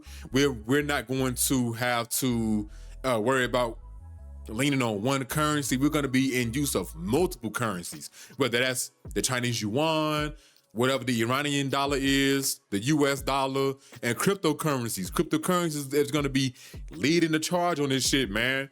I think I mentioned this last week or 2 weeks ago. Remember when Iran had closed the Strait of Hormuz, and they was opening it, and they was going to open it back up to select people or countries or whatever the case may be. They said for the first time ever, they're going to be accepting a toll. And that toll was only going to be paid in cryptocurrency, i.e. Bitcoin, possibly Ethereum, and the use of the Chinese yuan. Iran has America by its fucking balls, and they are squeezing them hard to death. Like, this whole thing, bro, Iran has full control over America with this straight shit. Because they got all the oil. They got all the oil. Iran don't have to make trades with nobody like that for real. And then you got Trump out here threatening these folks, and Iran ain't stunting their shit at all. And I'm glad. And I'm glad because America has been known to be a bully for so long, man. Whether that's internal conflict or external conflict, America has been known to be bullies for so long, man. Matter of fact, even more specifically, white America has been known to be bullies for so long. Cause my people, we ain't been doing shit. We just trying to liberate ourselves, live, eat, and that's it, bro. Get along with folks, that's it. You understand what I'm saying? Build ourselves up, that's it. But white America has been known to be bullies for so long. And it's low-key refreshing to see that other countries ain't going for this shit, man. They like, man, y'all that, man, you know what? Straight closed. Aha. Where you gonna get your oil from? America tried to steal this oil it stole this oil from Venezuela, and they come to find out, I don't even think America can use the oil that's coming from Venezuela because it's different. It's a different type of whatever the case may be. I need to go do more of my homework on that, so take it with a grain of salt, but that's just what it is. You feel me? With the Strait of Hormuz being closed, I believe America only have like 4 weeks of oil reserves and shit like that, or maybe a little bit longer, but that's slowly but surely being depleted, which is making our fertilizer go up, which is fucking up with our food, and oh man, gas, food, fertilizer, shit like that. Man, America's has been brought down to its knees. And the only way to recover is to change the system. The only way to recover is to change the superpowers, not have any superpowers. Like the petrodollar ain't gonna be a thing soon. And I remember it was 5 years ago, we in 2026, so this was 5 years ago. And I remember I was talking about this, and I was talking about BRICS, which is Brazil, Russia, India, China, South Africa. And I was saying how they was de-dollarizing and they trying to, debase the dollar and get away from the dollar and shit like that. And the world reserve currency won't be the dollar anymore. And I remember, and I think it was scaring some people because niggas was asking me like, well, how long do you think it's gonna take? I said, shit, maybe 5 years, 10 years, 20, it's gonna be recent. And I had somebody, basically oppose me like, fear mongering, this, that, and the third. It's gonna take way longer than, it's gonna be way less than 100 years, way less than 50. The shit started in 2008 when Bitcoin was created and BRICS was formed. So the shit started back in 2008. We're about to be 20 years upon that. So that means we probably have 4 more years. So that'll be what? 22 years it took for the debasement of the dollar to fully take into effect. You understand what I'm saying? And it's crazy coming up on 20 years since the housing market had crashed. And we still feeling those ripple effects. But this shit is sooner, it came sooner than we thought, bro. That's basically my whole point. And when I was telling these folks this shit on stream all those years ago, it wasn't to scare anybody, but it was to, hey, this nigga Flex, because that's what they know me as. This nigga Flex, I don't know what he's talking about for real. He's scaring me. Why don't I go do my own research? The reason why I bring this information to people, or I want to talk about this stuff, is to see what other people's minds are at about it, for one. And two, to see where, to show people, okay, maybe it's time to prepare. How can you take advantage of this stuff? Or how can you maneuver through this shit? You understand what I'm saying? Because that's what it's all about, maneuvering and trying to prepare yourself for the future to come. You understand what I'm saying? So maybe I was right. Maybe I was right when I said 5 to 10 years. You understand what I'm saying? Based off of the time frame that I was in, because it's happening right now. Motherfuckers thinking like this, and it's a slow process, yes. But motherfuckers thinking like this shit is gonna take 50 years before America, like, no, nigga. Cryptocurrencies are leading the charge. And y'all know about stable coins? Stable coins is leading the charge when it comes to the whole new system. Motherfuckers ain't gonna need banks no more. They're not. We're not. I personally, now I use a bank for transactions, stuff like that. That's the significance it has because, I get my paycheck through the bank and shit. Then I, divvy up my money where I need fit, but I don't leave my money sitting in a bank. That is a no-go for me personally. But I don't need a bank anymore. I don't. Because I can have my direct deposit going somewhere where I feel like I'm getting the most bang for my buck. If I have let's say I have my direct deposit going to Uphold, which is a cryptocurrency exchange. If I have my deposit going to Uphold, I get cash back. I get a 4% on that money in XRP. I make transactions. I do trades on that motherfucker. I can sell and exit. I can save on that platform. I can lend my money out on that platform. I can borrow from my own money on that platform. Ain't this everything that a bank does? Direct deposit to this shit. Lend out my money like the bank do. Borrow from my own self like I can do at a bank. I can go get a loan from a bank. But why would I do that when I can pay myself back? Why would I do that? This is everything that a bank does. So at this point in time, the only thing that a bank served me on is a direct deposit, bro. That's it. That's all. And I have money spread across, multiple different exchanges, including my hard wallet, which is like what's that shit called? My Ledger. And I want to get another one too to have my money set on that as well. But my Ledger, and I can buy, sell, trade on that motherfucker as well. And I wonder if I can get my direct deposit on that motherfucker too. Oh man, it's up. Oh man, it's up. I already have my direct deposit set up for like when I get my Twitch checks and when I start getting my YouTube payments and shit like that. When I get when I get my channels monetized, all that shit gonna go to Uphold. That's not going to J.P. Morgan or Wells Fargo or Bank of America. Fuck them niggas. I don't need them no more. The banks are a scam anyway. Fuck the banks.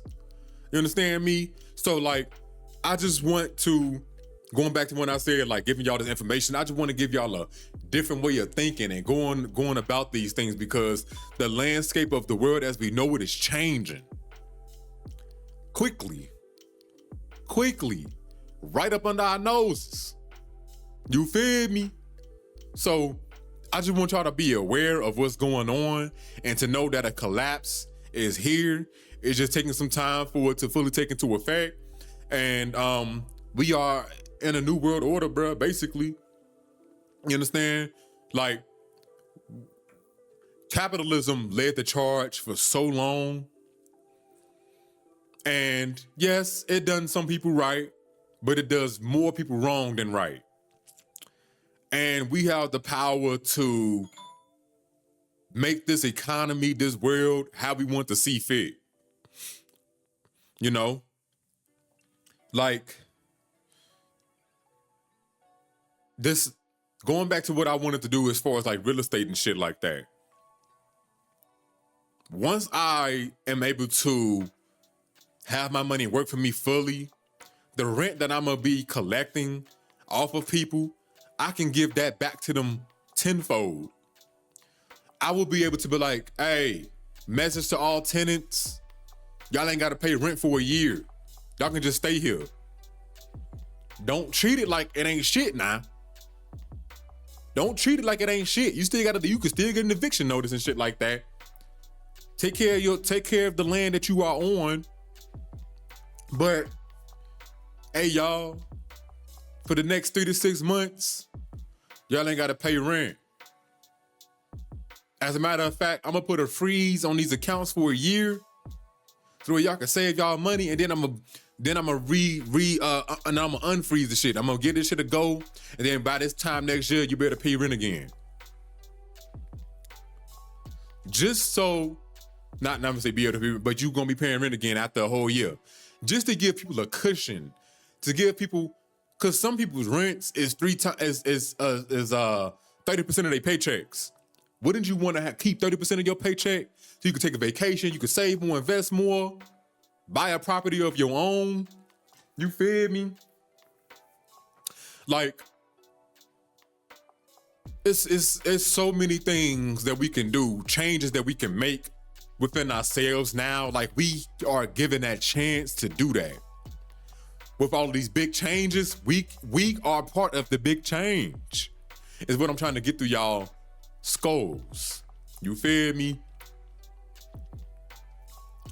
It's so much more that we can do as human beings when it comes to our everyday living circumstances, that I feel like a lot of y'all don't understand. Like, the possibilities are endless. There is no limit. There is no sky to our limit. You understand? We can take this shit as far as we want to take it. But it all comes down to how hard you're willing to work for it, how much you're willing to sacrifice for it, to see better days. To, this, with the big changes that are upon us, we can create our own system. We no longer have to partake in the system that we are in nowadays because of this right here. This and this computer that I'm talking on. We are in the information age. We can get so much information from so many different outlets and avenues, and we can take the information from so many different parts and places to where we can implement it into our own existence.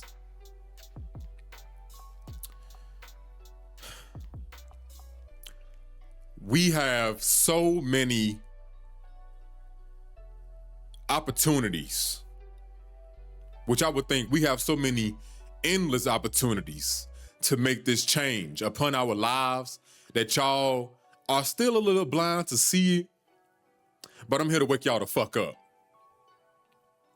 I'm here to give y'all, I'm here, not wake y'all the fuck up. I'm here to, y'all still sleep, y'all still blinded, but I'm here to wake y'all the fuck up.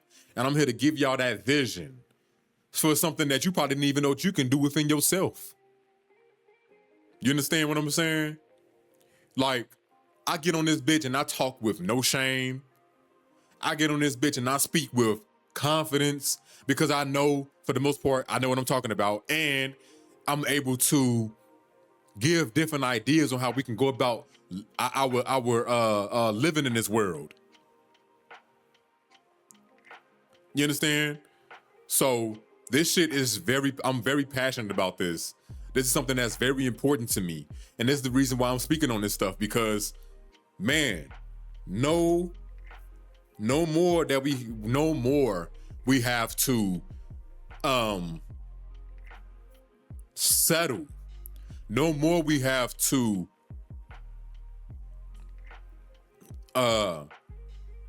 just work off the bare minimum of things. No longer we have to go through that.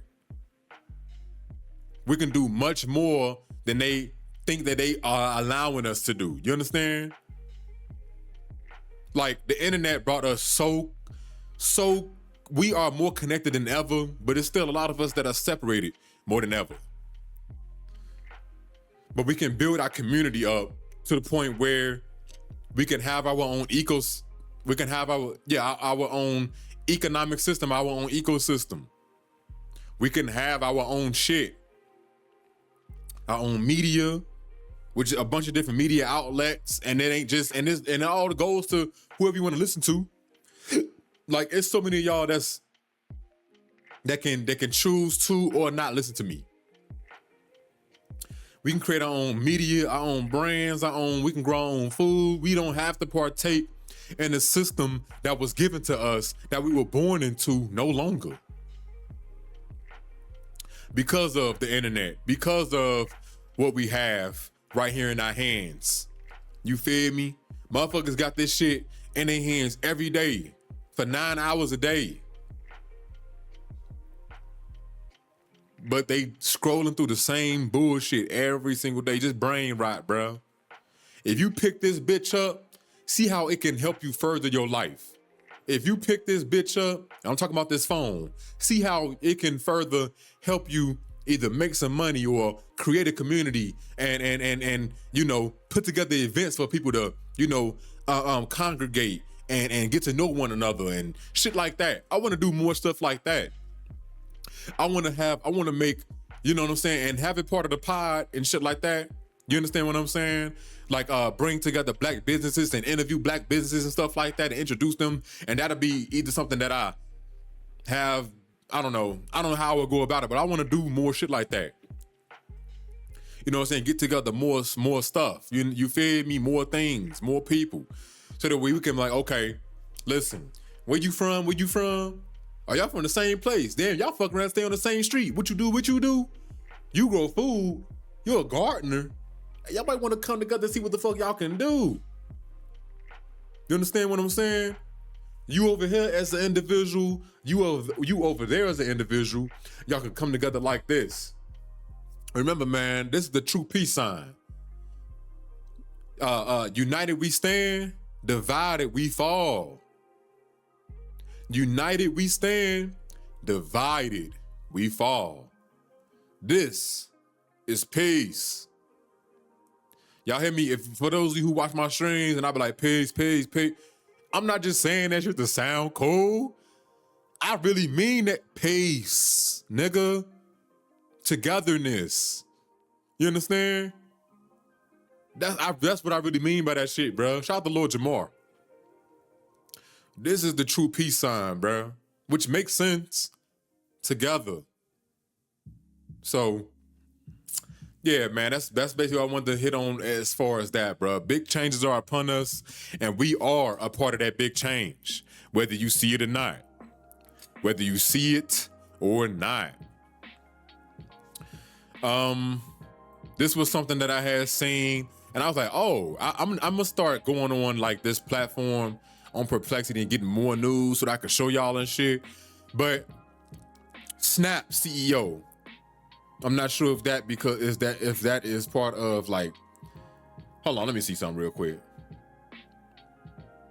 So Snap CEO, Snapchat, I believe it's Snapchat. But anyways, don't know why they do it. Don't matter why they did it. I want to see more people that look like me that can get shit like this done as well. Which it might end up being me. You understand what I'm saying? Because I want to get more shit like this done too. But Snap CEO and Miranda Kerr erased $550 million in California medical debt. Nigga, bravo. Let's give them a round of applause, because the government, we can't rely on the government to do anything for us. We can't. We couldn't rely or trust the government to do anything for us. And if we did, it's to use it as a stepping stone to get to the next part that we want to get to get to the next mission, to get to the next step. I see shit like this, I'm like, damn. Regardless of what they doing it for, this is amazing. That's a lot of money, man. 550 million. That's a lot of money, man. And they said, who qualifies? Eligible recipients are those earning at or below 400% of the federal poverty level. Hold on. Eligible recipients are those earning at or below 400% of the federal poverty level, roughly $100,000 for a family of four, or whose medical debt equals at least 5% of the annual income. The relief is automatic and cannot be requested. It depends on which debts the nonprofit acquires from its partners. So from me reading that, I'm assuming they not like hand-picking shit. It's just like, okay. I mean, it seems like that they are hand-picking shit, you feel me? It's like, okay, this is where y'all at, we're gonna pay for y'all, you understand? Don't know how long this is going to last, but this is great fucking news, man. And I definitely wanna see this more state to state. Relying on the federal government is dead at this point. And if you are on any, if you are under any government assistance, make sure you take that and you use it as a stepping stone for whatever it is.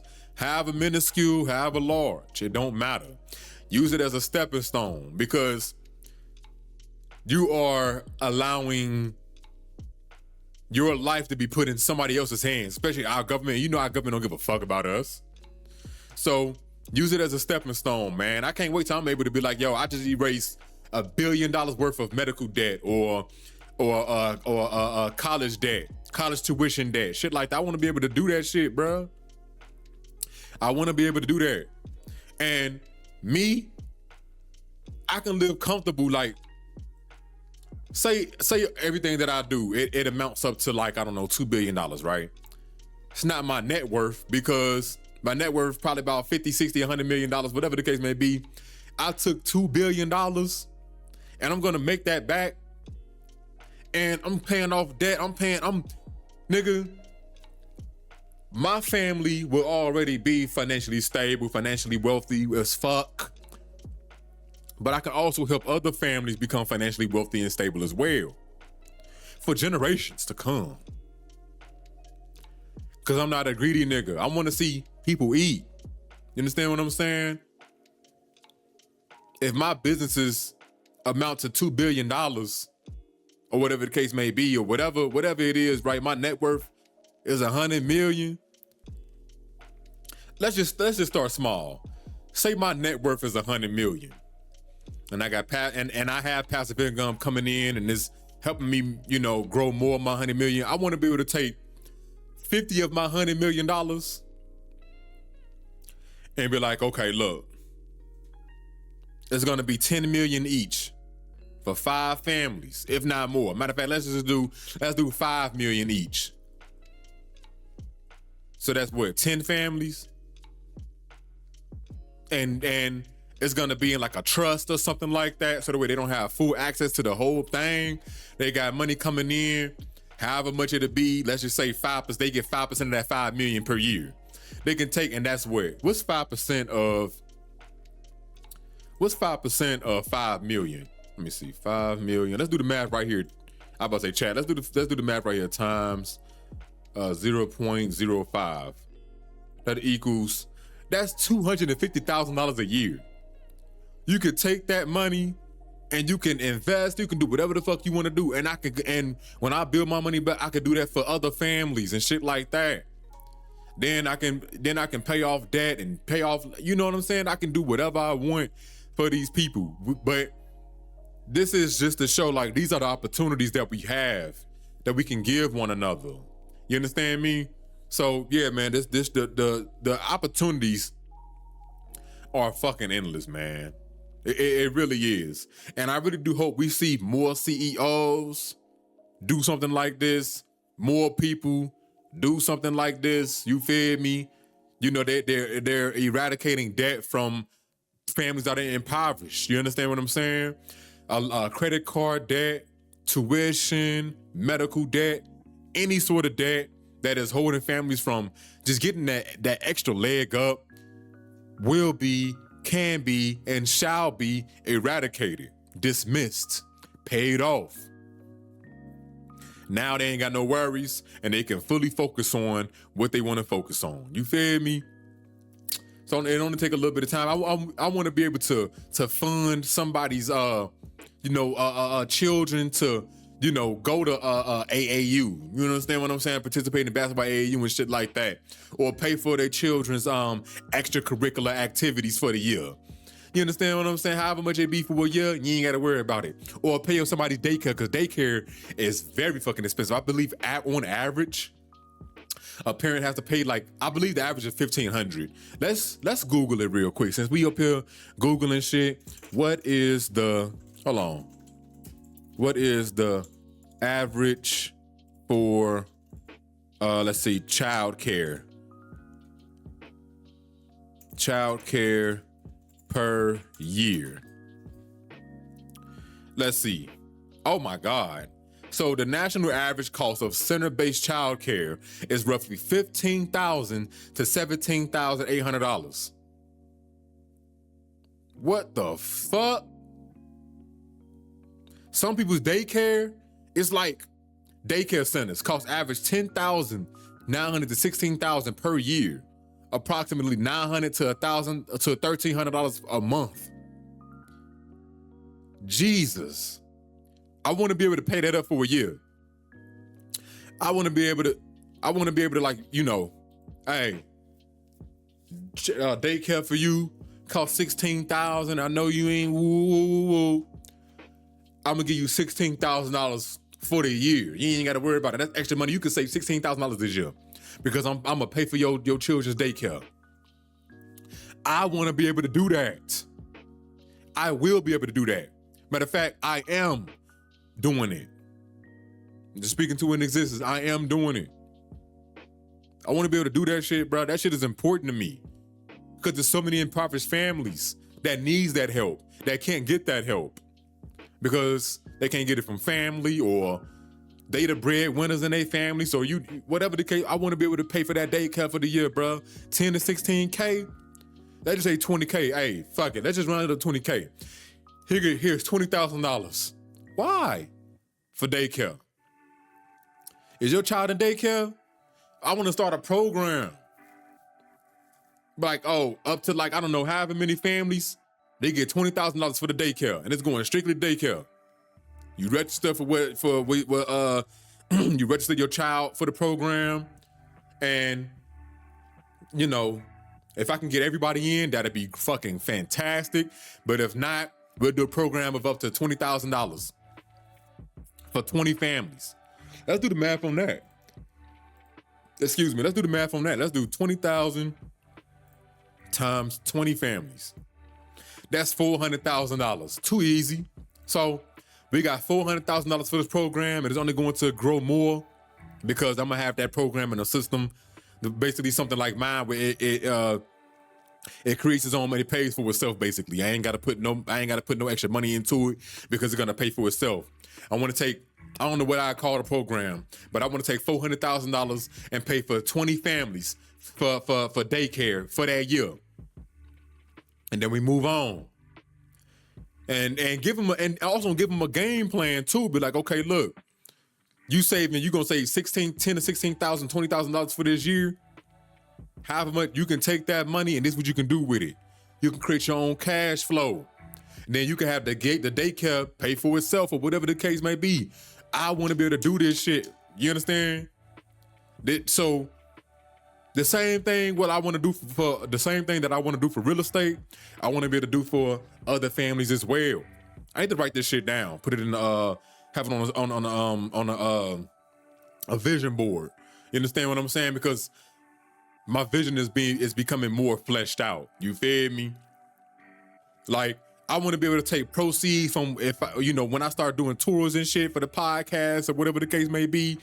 I want to be able to take the proceeds from the pod. Let's just say 50%, and be like, okay, this 50% is going towards this shelter or this family or this I don't know, homelessness, to get them on it, whatever the case may be. I want to be able to do that shit, bro. And I will be able to do that shit. I am able to do that shit. I am able to do that shit. I am able to do that shit. And mark my words. Remember this shit, man. I'm going to be able to do it. It's going to start small, but eventually it's going to get big. I want to be able to walk up on a motherfucker today, but here's $1,000, bro. Why? Because of X, Y, and Z. No reason. Here's 1,000. Take it. Don't ask no questions. Take the fucking money.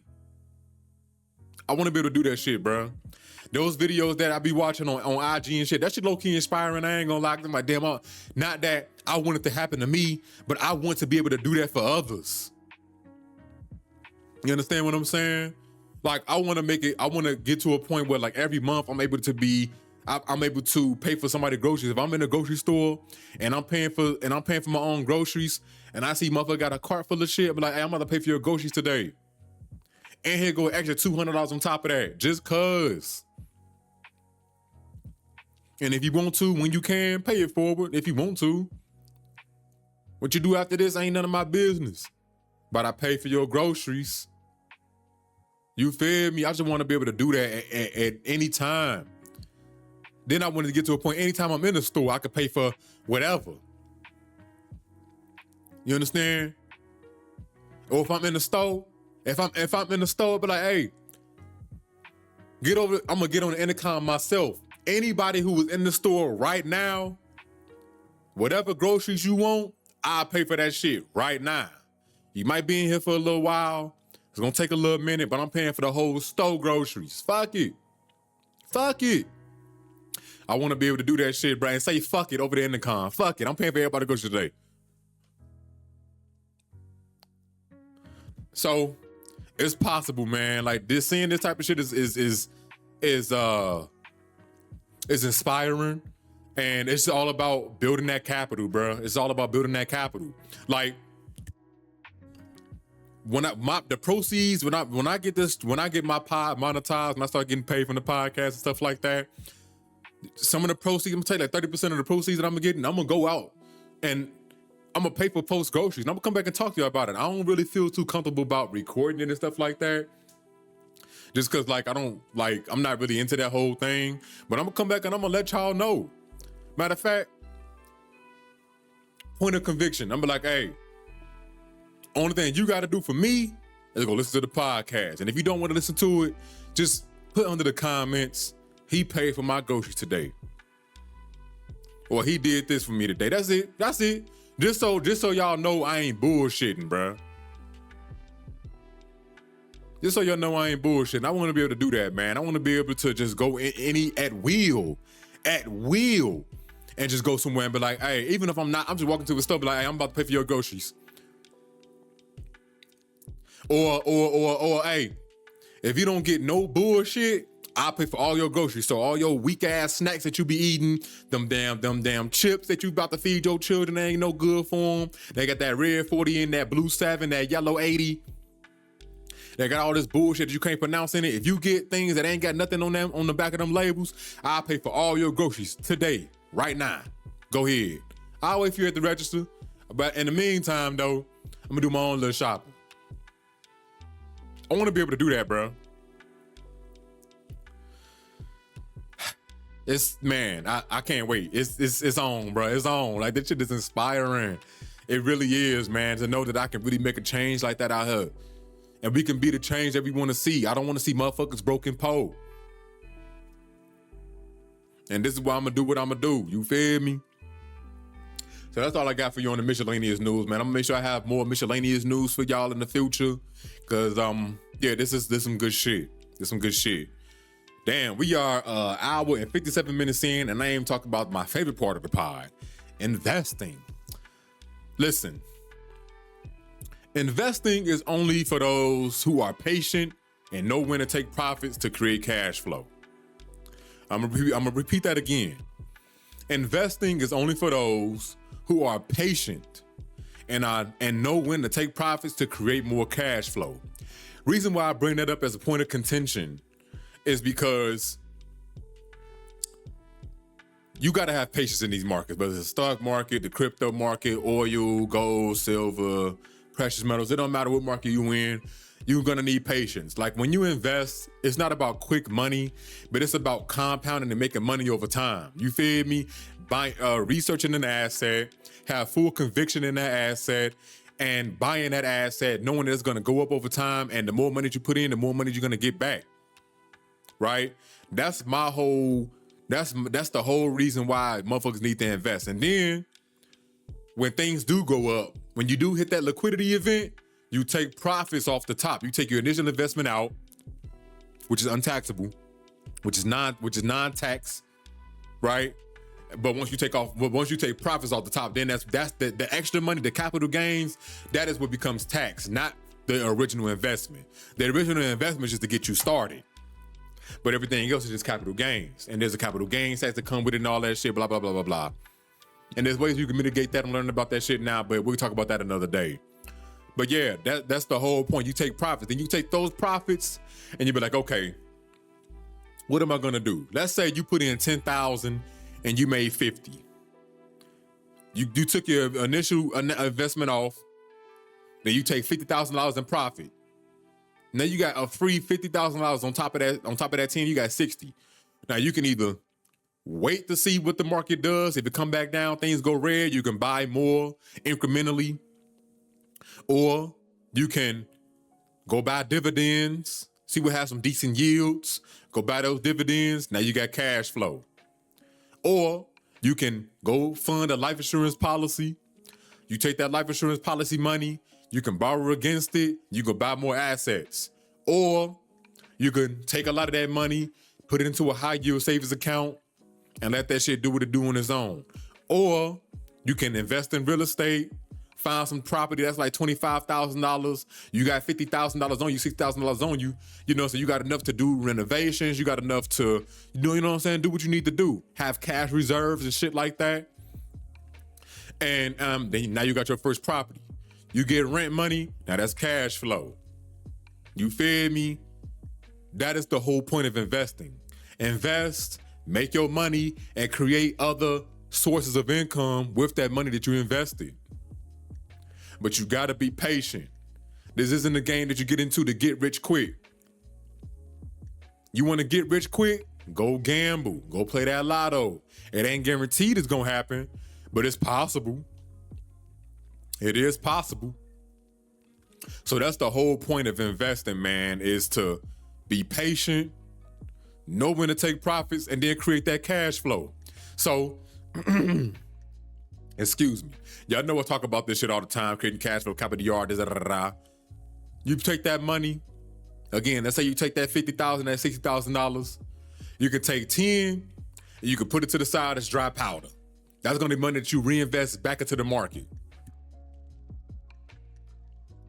That's gonna be money that you reinvest back into the market. Or if you wanna do a little bit more because you did 10 prior to, because it's just that same 10, you can do 12,000, put that into the market, right? And just let it do what it do, or have it on the side for dry powder so that way you can invest back into the market, whether it's stock or crypto. Now you got what, I don't know, let's say 50, 60, let's say you got 60.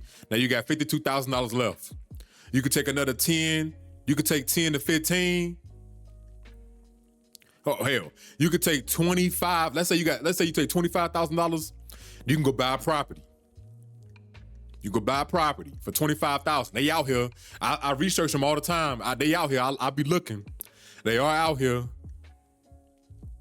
Let's say $30,000 because you might need some for cash reserves. Say you take $30,000, go buy a property. And then you got another $5,000 for cash reserves, and then you just build up on that. Now you got cash flow. Then you could take that other, 52 left. You take 25. You got $27,000. Now you can take that and go buy dividends. Go buy dividends. Dividend stocks. Dividend paying stocks. Now you got extra cash flow, or you could take 10 of that.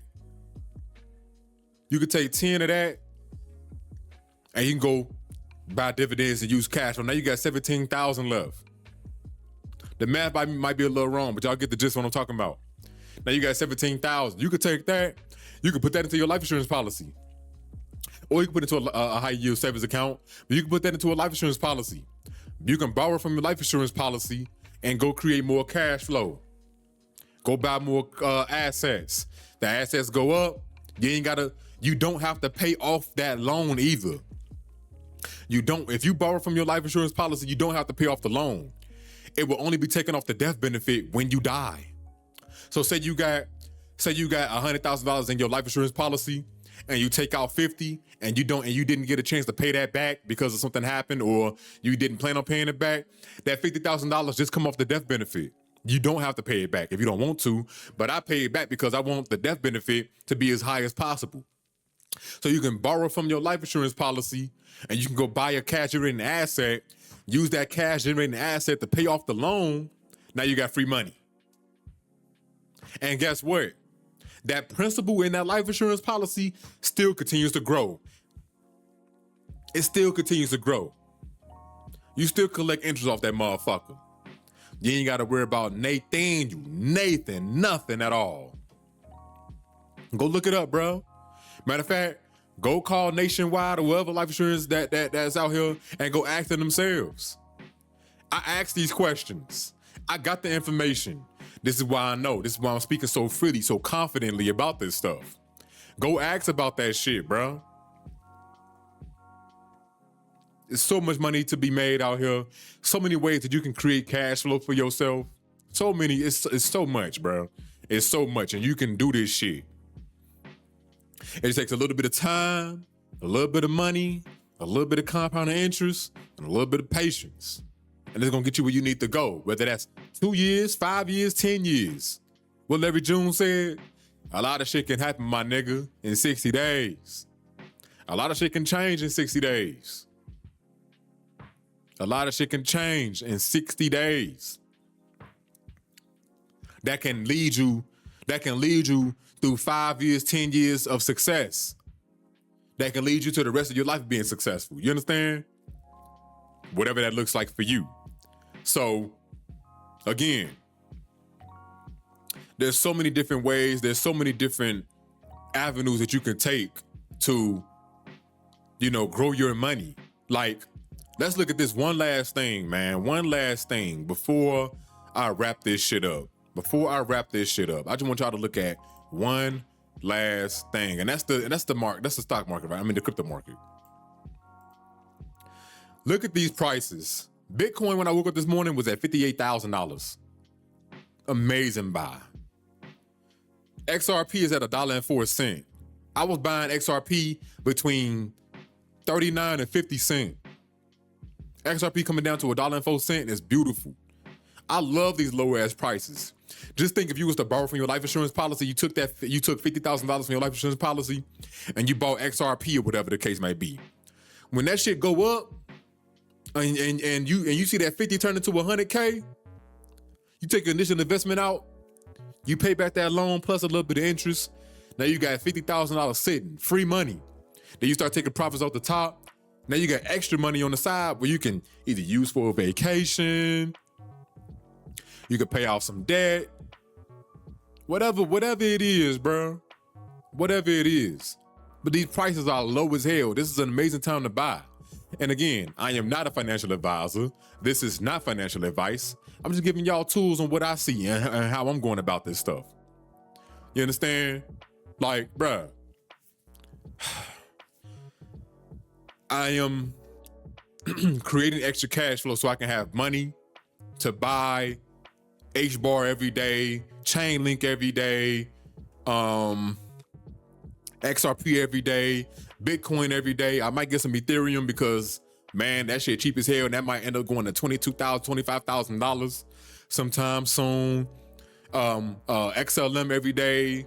Let me see, to buy, what else? To buy H-bar, V-Chain, Flare, ZBEC Network. What else? I'm missing some things. I'm pretty sure I have something else. But yeah, bro, all of that shit. Like, so many, it's so many different ways that you can make this money, man, and get this money out here. And I don't want you to see it pass you by. I don't want you to pass it up, man. And I don't want this to pass you by without you taking that full advantage of this shit. And the only way that you will stop your fear from investing and stuff like that is if you go read, do your research, look up videos and watch videos on people that's smarter than you at this subject, and then you make your decision.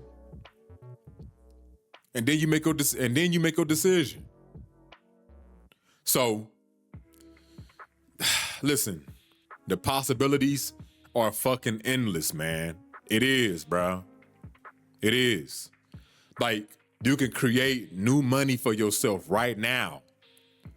Again, I'm gonna borrow from my crypto. I'm gonna borrow from my life insurance policy. I might take my savings, put it into a thing so I can borrow from my own savings. And then I'm gonna use all that money and buy whatever I need to buy. I'm gonna let that price go up. I'm gonna take my initial investment out, and I'm gonna get my savings back in order. Pay back my life insurance policy loan. Do whatever else I need to do, bro, and have all of that free money. Remember, I talked about a retirement number. Figure out what that retirement number is for you, and then figure out how you're gonna get there. So say you make $4,000 a month. That covers all your bills, all your necessities, all your bills, groceries and shit like that. If you saving, that covers your savings. If you investing, that covers your investing. And you put a little money away for travel and shit like that.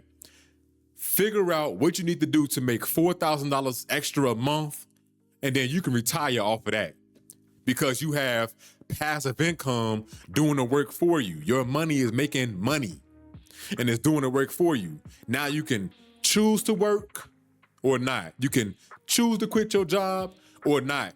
Even if you get fired, you ain't gonna worry about it because you have passive income that is